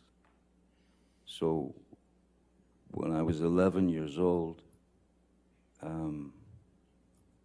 I wanted to calm down, and I didn't know how to. So I'd bring my mom her nerve pill, I would walk away, and I would take one myself to escape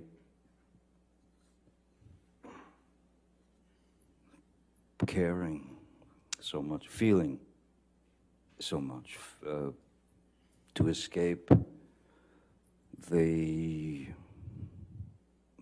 chaotic nature of what we were living through. So that was the beginning when I realized that nerve pills calm the nerves. Pretty young age to do that. I can't say that I'm proud of admitting to that, but I have to say that I knew not what else to do. I knew nothing else that I could do. So as we were all growing up, there was always those kids who would say, let's party. Let's go party. I want to party.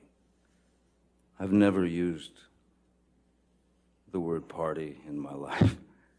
I've never taken any substance for a party.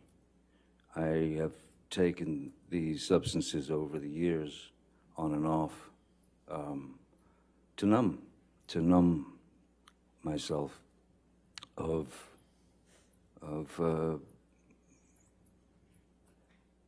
the ghosts, the wraiths that were still with me, and from my youth. So I needed, they were everything. It was just self-medication. One of those get me out of here moments, and where you want to escape from is your own brain, your own head. How often have you used substances throughout your life? Having started with my mother's nerve pills at 11, of course, that's around the age that you're introduced to marijuana. You're introduced to, and also depending on where you're living and who you're associating with and who's around the neighborhood. I wasn't shy to try a substance to see if the effect of it would maybe even take a bit more of the edge off. So I started at 11, and I even mentioned this in an interview in TV Guide, if anyone remembers TV Guide, in 1989, where I was asked by the journalist why I believed that kids who were watching the show 21 Jump Street about police officers in school as undercover cops, but as students. I was asked why these kids or whoever should believe me or trust me or listen to me, and I said, look, I could, because I've experienced it, and I can tell them that there is no future in it, that there's nothing but a kind of a postponing of the inevitable. That one day you're going to have to face those feelings. One day you will meet those, let's call them demons from your youth.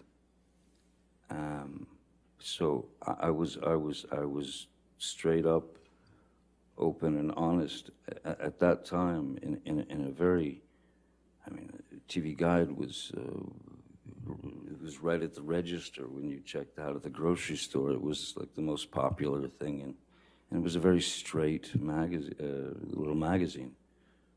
But I told them I'd pretty much done all the drugs that I was aware of by the time I was 15 years old, and which was true.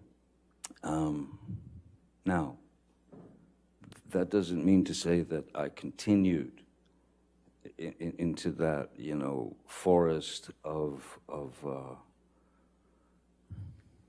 possibilities with regard to substances. I wasn't dropping acid every 5 minutes. I wasn't There were many years that I didn't touch a substance and no drugs. There were many years that I didn't have a drink. So it's,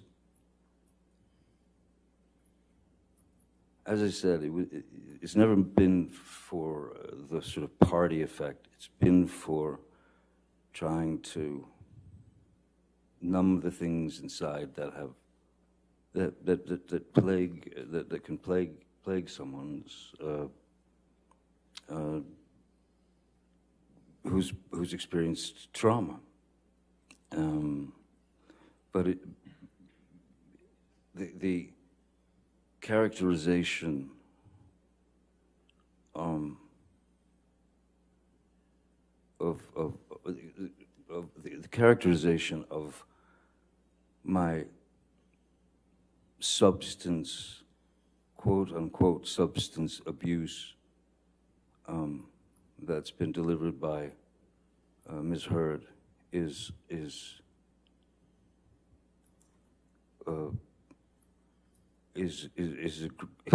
grossly embellished, and I'm sorry to say, but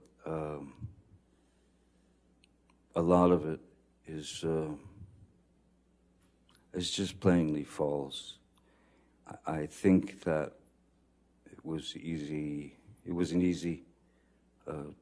I think it was an easy target for her to hit, because once you've trusted somebody for a certain amount of years and you've told them all the secrets of your life, that information then, of course, can be used against you, especially if it's taken to a point that is teetering on impossible, and teeters over impossible, in fact, at times. It's so, I am not some maniac who needs to be high or loaded all the time. In fact,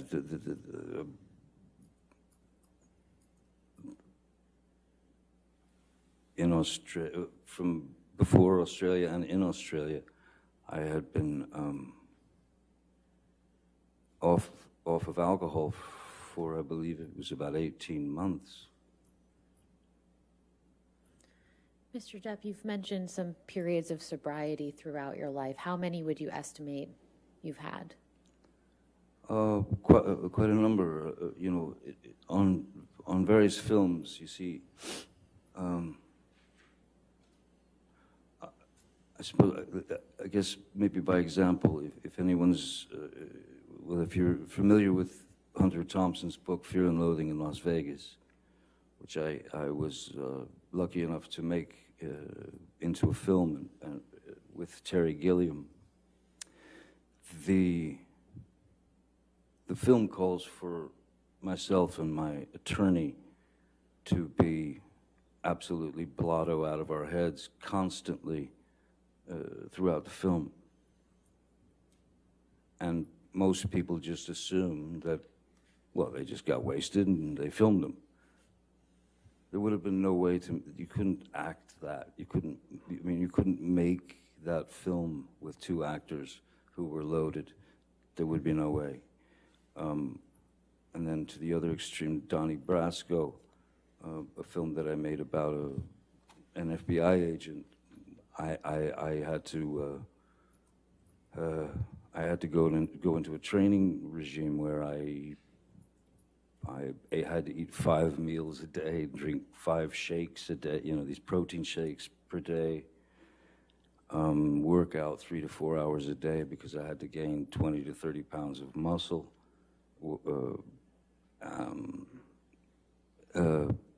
There was certainly no abuse of substances There's been no abuse of substances on film sets. There have been there's been no moments where I would have been considered out of control. Never. In fact, it's not been mentioned. I'm sure they don't want to mention it, but I remember that because when I was with Ms. Heard and her friends, and we were all drinking wine, and I smoking marijuana.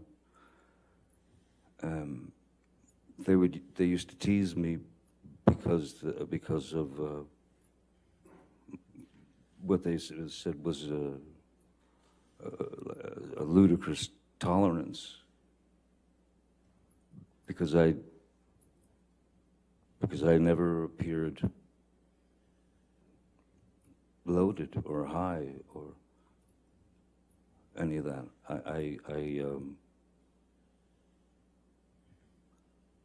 Even if I felt a little spinny, no one would have ever known. Mr. Depp, is there any substance that you've ever been addicted to? Yes. And what is that? Roxycodone, or Roxycontin, which is it's an opiate. It's I think oxycodone has the opiate and then some pain, like paracetamol or something, and then the Roxys are just the opiate, as far as I remember. And when I was working on Pirates 4, and there was a scene in which I had to grab this large gold and red, stately gilt chair, pick it up and throw it, chuck it out this big giant window. And so I did it, and as I swung around to throw the chair out the window, I felt this immediate electricity from the bottom of my spine down my left leg, and it was like an electricity that burned. So I had obviously it was sciatica, so I had obviously pinched something, done something. So I saw a chiropractor or a kine or whatever. I saw chiropractors, and to no avail. Then I saw a doctor, and the only pain medication that she recommended and prescribed to me was Roxycodone. And there was a part of me that was a little bit worried, just in the sense that I know I've witnessed friends and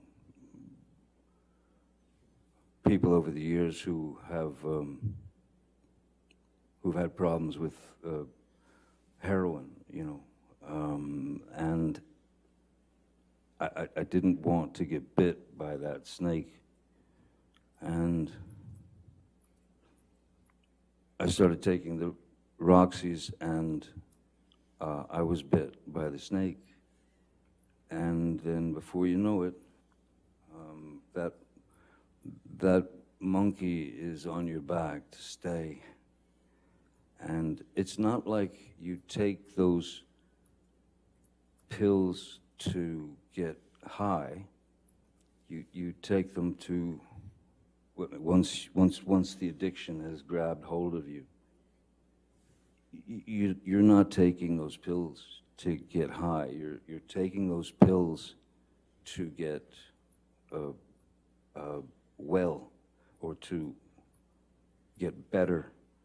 Because if you're without the pill, your body will start to go into various you'll withdrawals, and so I was on the Roxy's for a number of years, 4 or 5 years, I think, maybe more. I don't know, but the key was that I if you take 2, you will be what they call on the knot. You will be that. You will just drop into sleep.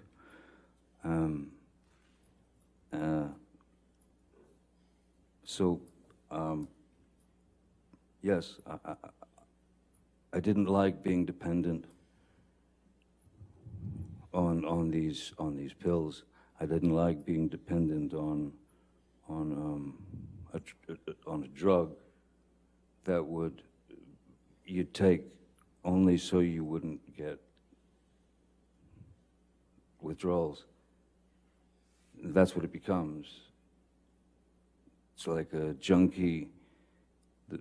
The reason why so many, well, now there's a huge fentanyl problem, but the reason why junkies generally, why they end up overdosing, is because they're looking for the first high again. And you don't get that. You don't get your first high again. So what do? You up the stakes and you put more, you take more. And that's what makes that's what makes things go dark for them. Because they overestimated the amount that their body could tolerate, and they go blue and they die. So, yeah, didn't want that. Mr. Depp, do you have an estimate as to what year you started taking the opiates that you just described? When 2000, or excuse me, it was Pirates. Bless you. 4, I believe. Pirates 4. No, it was Pirates 4. Rob Marshall directed it. I don't know what year that was. Maybe. I actually don't. I have no idea what year that was. Was it before you were in a relationship with Miss Heard? Yes. I believe so.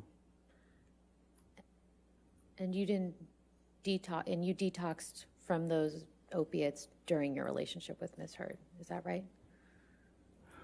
Yes. Yeah, so of course, yes. So they must have, yeah, they did come around prior to my meeting Miss Heard. After you detoxed from the opiates, have you ever taken any opiates ever again? No, I can't. That's no. Once you've been bit, you'll be bit again. So no, even with my finger, I think that it was like Motrin 800, but no opiates. No, I have not taken an opiate since, and I won't unless I plan on going through the hell of the pure horror of detoxing, of coming off those drugs. No. Mr. Depp, I'd like to now turn to your relationship with Miss Heard. Can you please tell the jury how you met Miss Heard? Mm-hmm. 2000, in in around 2008, Hunter Thompson and I were going through some of his manuscripts of his books that have been published, and then I found this manuscript in one of his boxes, and it was called The Rum Diary, and I had heard about it, and I knew it was what they called his long-lost novel, in fact, the only novel he ever wrote. And I showed it to him, and Hunter was shocked. Oh my God, that's where it is, you know. And so he said, read me some. So I started reading this to him, and he said, this is a movie, you know. We must produce this together. And, you know, he got all excited about the idea of doing that. So we went right into it. And we started to set up meetings to get money, financing to develop the project. And we finally ended up getting the money to develop the project and to make the film. Hunter, from his own dilemmas in his life, committed suicide,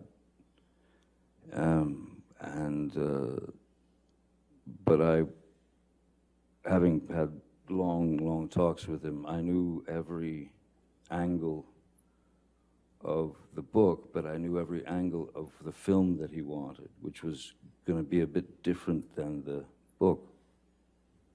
And Bruce Robinson, who was a great writer-director, directed a film called With Nail and I and How to Get Ahead in Advertising, was the one director that Hunter and I talked about. And so I went to Bruce, who was a friend of mine, and I ripped him out of retirement because he never wanted to direct another film again. I pulled him out of retirement after 27 years, and he agreed to write the screenplay and direct the film. And we proceeded. During the auditioning process, Bruce was, before that, Hunter had very specific ideas of what these characters should be. Bruce had been auditioning girls or women for the role of Chenault in the film, and there were this sort of starlets that were up and coming, or there were some that were well known and things of that nature. But you know, one of the things that Hunter was very against was stunt casting. That is to say, put a bunch of very famous people in a movie and we'll let them go, and then hope for the money in the end. So Bruce had asked me. He said he had been auditioning this one particular actress named Amber Heard. He said that he'd auditioned her 5 times, and he was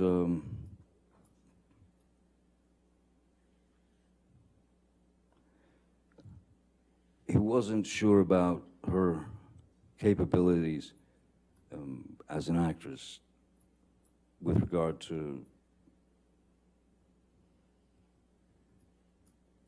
the film and the character and taking direction and that sort of thing. So he asked me if I would read with her for the film, and I had already met a number of actresses and things, and so what I said to Mr. Robinson is, I said, Bruce, I don't. If you've auditioned her 5 times, you've seen the best and the worst, I suppose. So me putting her, this girl, in an uncomfortable situation, you know, saying, hey, all right, let's read this, I think it's a far better idea that we just meet so that I can see how she behaves, see how she reacts, because that's really all it is, reaction, behavior, and you don't have to push anything else, you know. So they made an appointment. She came to my office.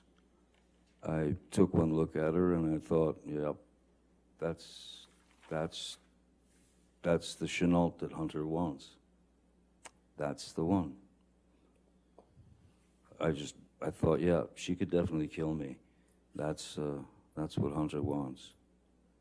And so we spoke, and she was sweet as pie, pleasant, again, you know, intelligent, literate, very good taste. And I felt like if she, what I felt and what I told Bruce was, look, when you put someone in a situation that they're obviously going to feel under pressure, it's not the best way to really know what they're capable of. And I made suggestions such as, and which I ended up making to Ms. Heard. I made suggestions of films that might give her some insight into what we were looking for in terms of the film. Which is to say, I gave her films like To Have and Have Not, and things of that nature, because I wanted to. There was something very important that I felt she needed to know about stillness, as opposed to, you know, going broad or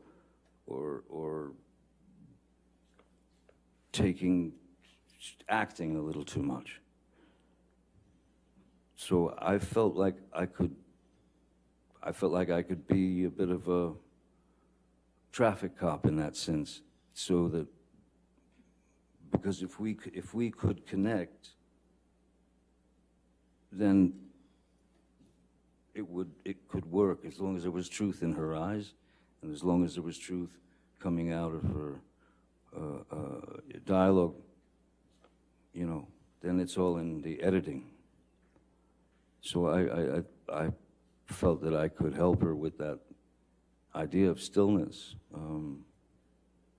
and so that's when I first met Miss Heard. How would you describe your interactions with Ms. Heard when you worked together on The Rum Diary? Initially, well, yeah, no, mostly very, very, very few interactions. I remember there was a time, I wasn't working that day, but I was producing, you know, one of the producers of the film, and it was a scene from the book that was a scene where Ms. Heard's character was in a nightclub and were amongst the locals, and she's very drunk and everybody's very drunk, and she ends up dancing with a few of the local, like one of the local guys and stuff, and then the other local guys start to sort of close in on her. In the book and in the screenplay, as it was written, there was a requirement for nudity for the part, and I was on set the day that they were shooting that, and as I was watching the crowd coming in on her, I realized, you know what? Because I would check on Ms. Heard and say, "Are you all right? Are you sure you're okay? Because this is, you know." She was like, "No, I'm fine." But I realized that with the crowd surging in towards her, that we wouldn't have to do the nudity. Because if she took her shirt off and she had a red bra on and a skirt, then if she had a red bra in her hand, when the crowd surged in on her, all she had to do was lift the red bra up out of the crowd, and there's no nudity, but it's certainly implied, because then the character disappears for a few days, and she's quite a wreck when she comes back because bad things have happened to her. So I remember telling Ms. Hurd, hey, you don't have to take your clothes off. You don't have to take your top off. You don't have to, everything's cool. And she was appreciative.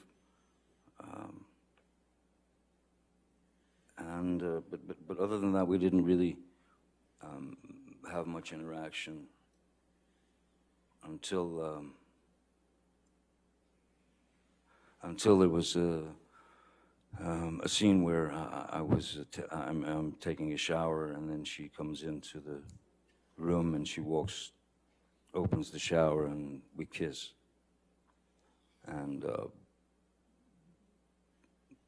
that moment was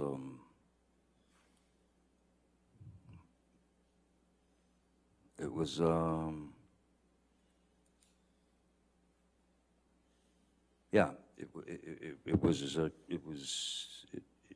felt like something. It felt like something that I shouldn't be feeling, because she had her wife, and even though it was a scene, and she had her wife, and I had Vanessa and kiddies, and yeah. When would you say your romantic relationship with Miss Hurd actually began, if not in that moment? Well, I think there was something in the kiss in the shower that was very real. So that day after work, Miss Hurd had come to my trailer, and I was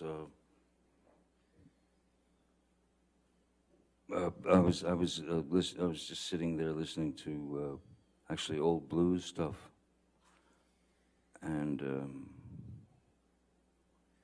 we had a glass of wine, and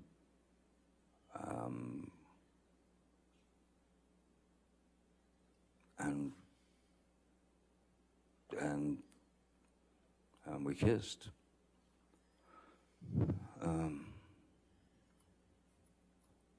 And at that point, my trailer was the only trailer in the parking lot.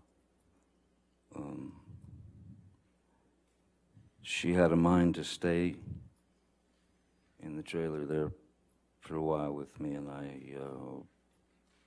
didn't think that was a very good idea on any level, especially since there were about 9 Teamsters waiting to move the trailer. And then that was that until whenever we did the first day of the press junket for the Rum Diary in Los Angeles 2 years later, and she had broken up, I believe, with her wife, and my for lack of my wife, we weren't married, but she was, of course, my wife, Vanessa.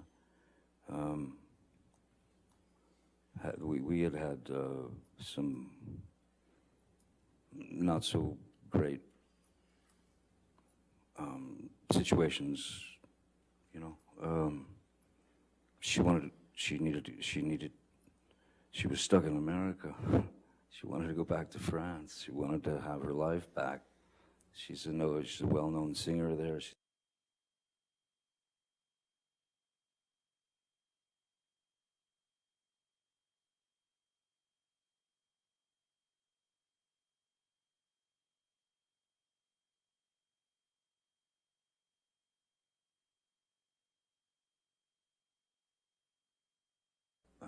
And that's not long out there. Right around then is when Miss Heard and I started to see each other here and there, occasionally. Between the end of the filming of The Rum Diary and the press junket, did you and Miss Heard communicate at any time in between?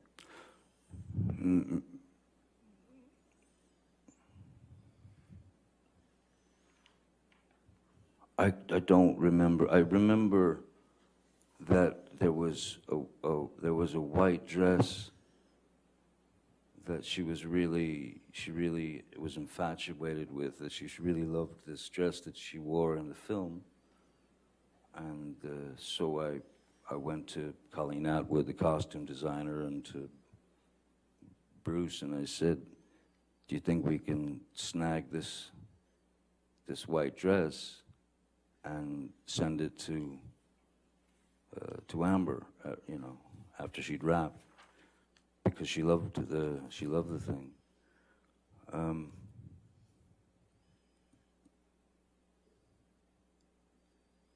I remember talking to her, I think, then, but briefly.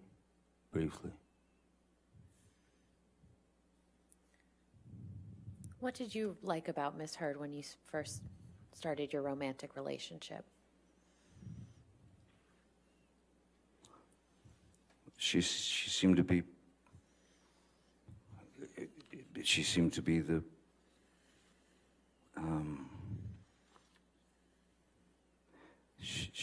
to be the perfect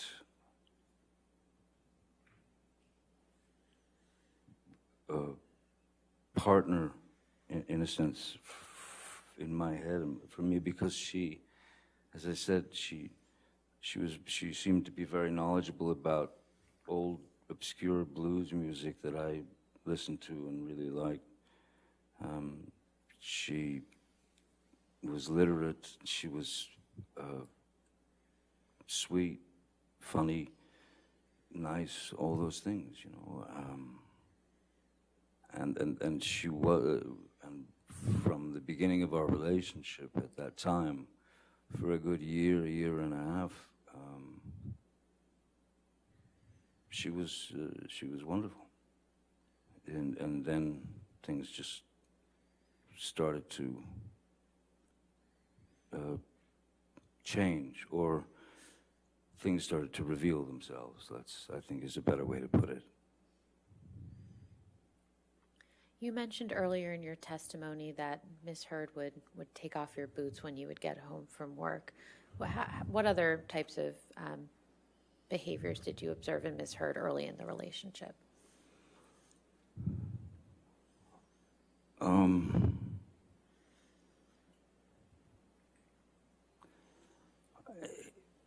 Little things that you would it would just, you'd question in the back of your mind, you know, if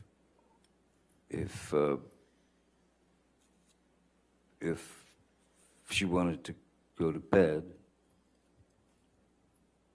I'd say, "Oh, well, I can't sleep, you know, right now." And rather than go and just lay in a bed and stare at the ceiling, I would say, I'll be out here watching TV or hanging out, and that was just not acceptable. Just not acceptable. It would stir up some rather unusual reactions from her. I didn't understand why as a 50-something-year-old man, was not allowed to go to sleep when I wanted to, as opposed to when she wanted to. It started out with little things like that. And again, they just, they eventually, they just, I suppose like anything, if they're allowed to continue, then they are allowed to grow. They're allowed to blossom into whatever they're going to become. What were you and Miss Heard's nicknames for each other? I called her Slim. Why is that? I called her Slim because of the film that I had given her to watch, like in terms of stillness, was Lauren Bacall and Humphrey Bogart. And I called her Slim, and she called me Steve, which was Lauren Bacall's and Humphrey Bogart's nicknames for each other in the film. That was their names in the film. And it wasn't lost on me the fact that there was an age difference, and that my God, when Humphrey Bogart and Lauren Bacall, that's when they met on that film. He was 45 years old and she was 19, and they stayed together for many years until Bogart passed away. So, yeah, there was a kind of a joke, not joke, but just, yeah, I acknowledged the fact that I was the old craggy bogey and she was this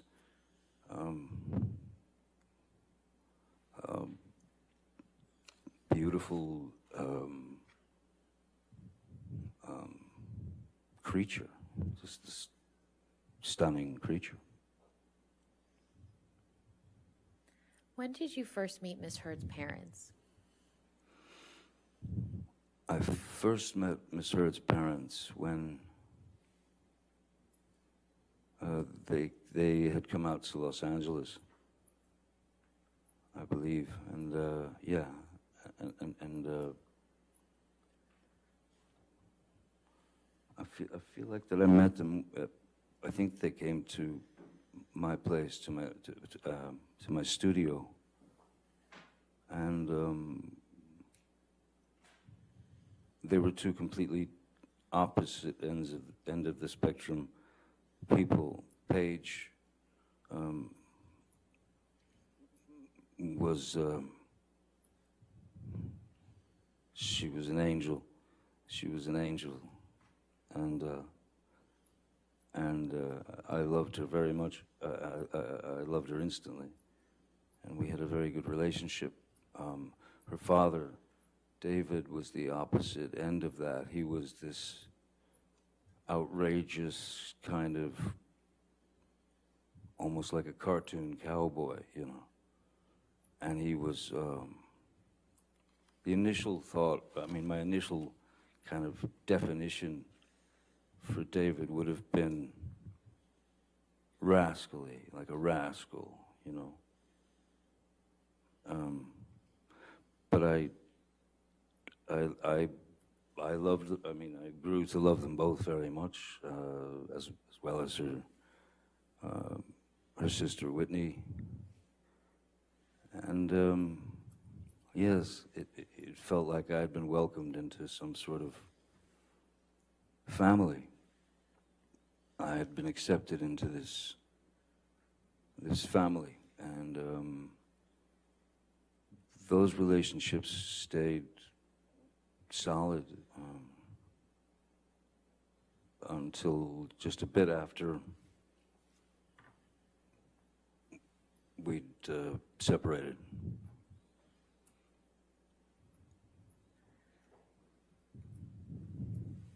How often did you spend time with Miss Heard's parents during your relationship with Miss Heard? Quite a lot. Whether I used to have a boat, and we would take her parents, her family, and we'd go sail the boat, and drop anchor at the island, and we would spend a week, 2 weeks, whatever, on the boat on the island. Also, they would come to Los Angeles quite a bit. We also would go to Austin here and there to see them, visit them. Every year we would, on their anniversary, I had a friend of mine who had a restaurant in Austin, like a very good restaurant in Austin, and I'd call him up and basically set it up so that every year on their anniversary they could just go there, and they'd be taken care of, and there would be no bill, so they could just celebrate. And I think one of the things we did was, yes, we would try to order them car so that they could drink.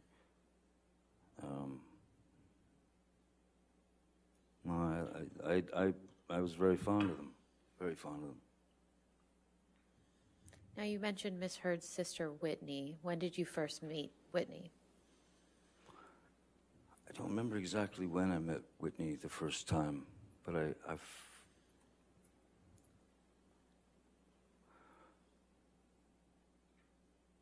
felt when I first met Whitney, there was something in what I saw of Whitney that was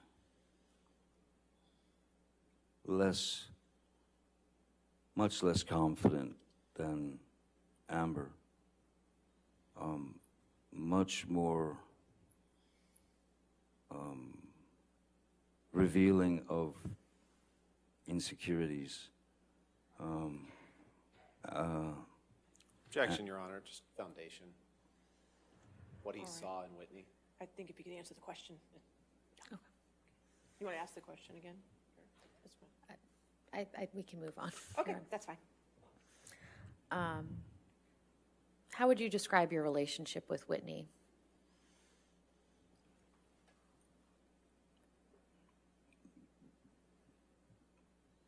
Great.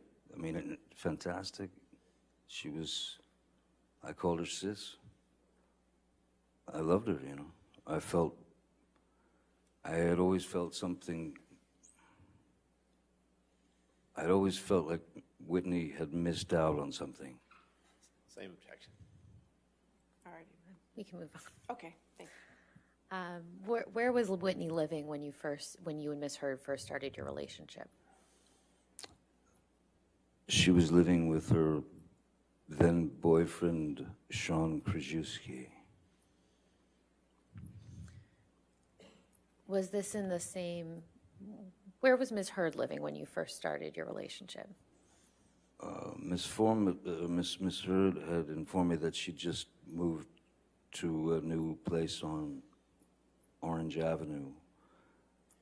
What city is that in? Los Angeles, sorry, yeah. And was Whitney also living in Los Angeles? Whitney was living in Los Angeles, yes, with Sean Krajewski and, yeah. So how often would you see Whitney when you and Miss Heard were in a relationship? Oh, a lot. Whitney would come over all the time with her boyfriend for dinners and such. Miss Heard always liked having people over, for dinner parties and social kind of events at her place. Have you ever done any drugs with Whitney? Yes. How often would you do that? With Whitney? Yes, with Whitney. Maybe three times, maybe twice, 3 times.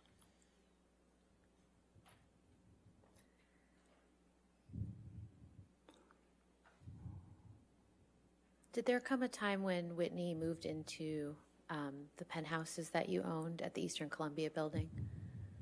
Yes. And when was that? I don't remember exactly when it was, but I do remember that it was after Rocky Pennington and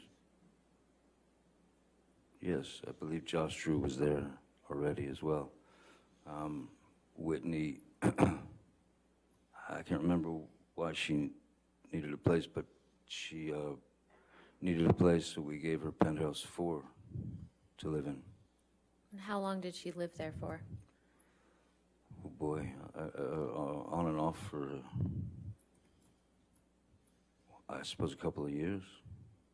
And how much rent did you charge her? Nothing. Now, you said you did drugs a couple times with Whitney. What drugs were you doing with Whitney? Whitney and I had done a line or two of cocaine together.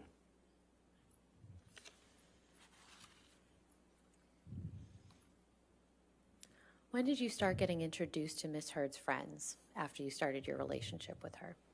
Almost immediately. Well, in fact, immediately, yeah. Immediately. I was introduced to the whole gang, you know. Rocky, Io, Brittany Eustace, Whitney, certainly. Who else? That's all that comes to mind at the moment. No, you mentioned Rocky. Who is that specifically? Raquel Pennington. It was Miss Heard's good friend from youth, I suppose. And I think you mentioned Brittany Eustace as well. Who was that? Brittany Eustace was just one of the gals, you know. She was one of the gals, and she was quite bubbly and funny and real sweet girl, southern girl. I haven't seen her in.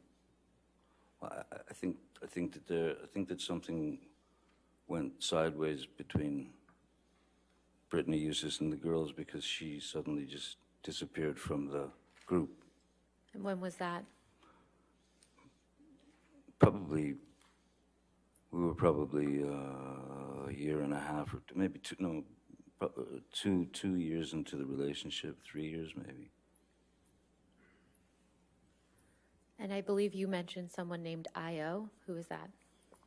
Io Tillett Wright was a friend of Ms. Heard's from New York City who was who had identified as she was born a female, if that's the right terminology these days, born a female, but she was she had chosen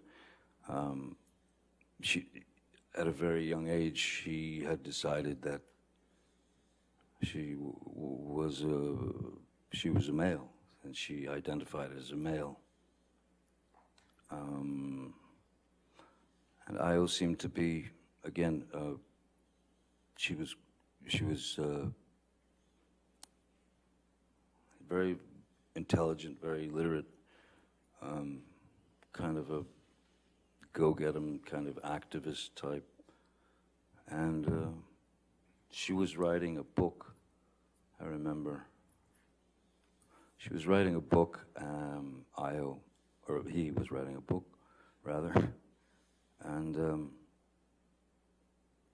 I had a house on one of my, on Sweetser, one of the houses there was empty.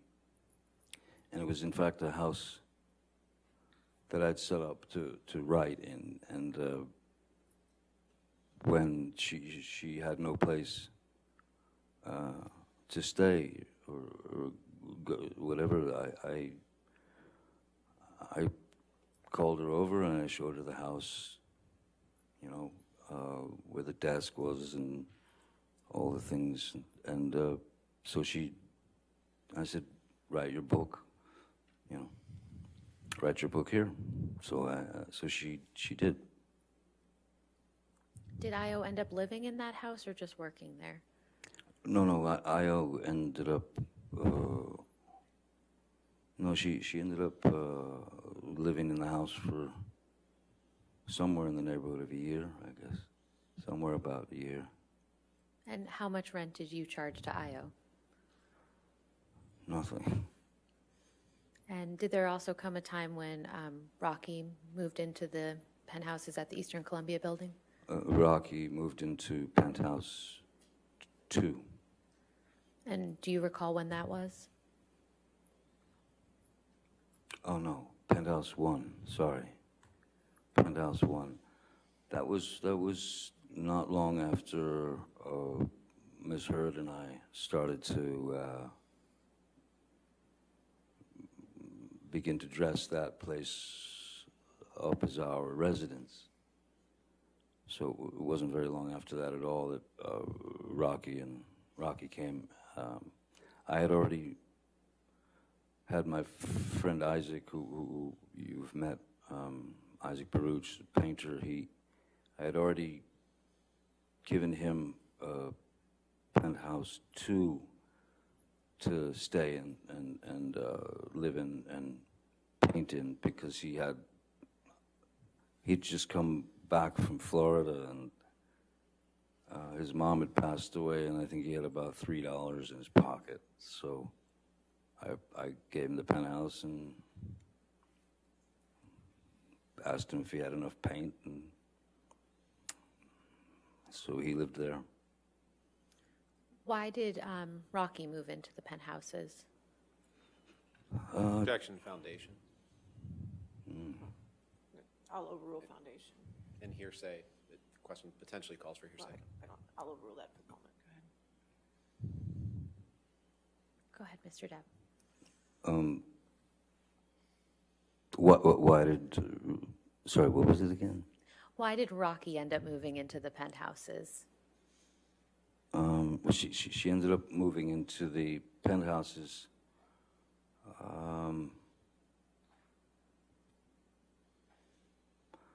I don't recall. I believe it was something to do with just not having a place.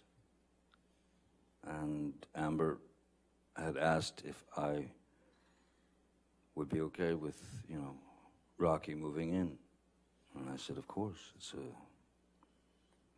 The penthouse is empty. I wasn't in the, I wasn't going to be renting them out necessarily anyway. You know, they were for friends to come and stay. Penthouse 4, in fact, was initially planned out for my sister Christy to have an escape from her 3,000 grandchildren and the amount of workload that she had taken on at the company.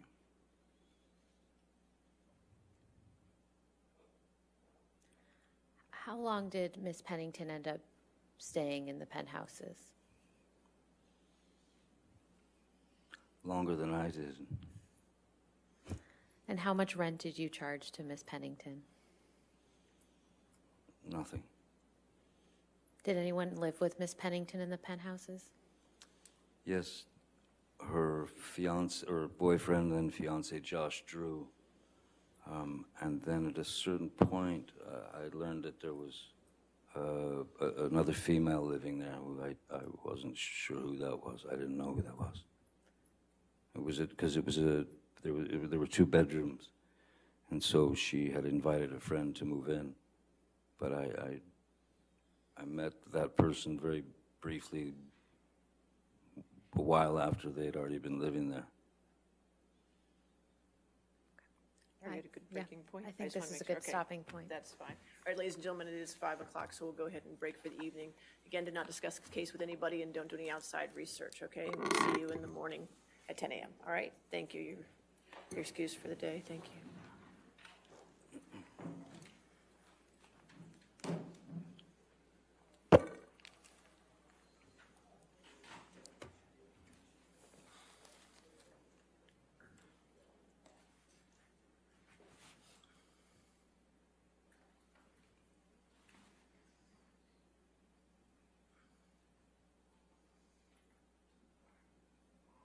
All right.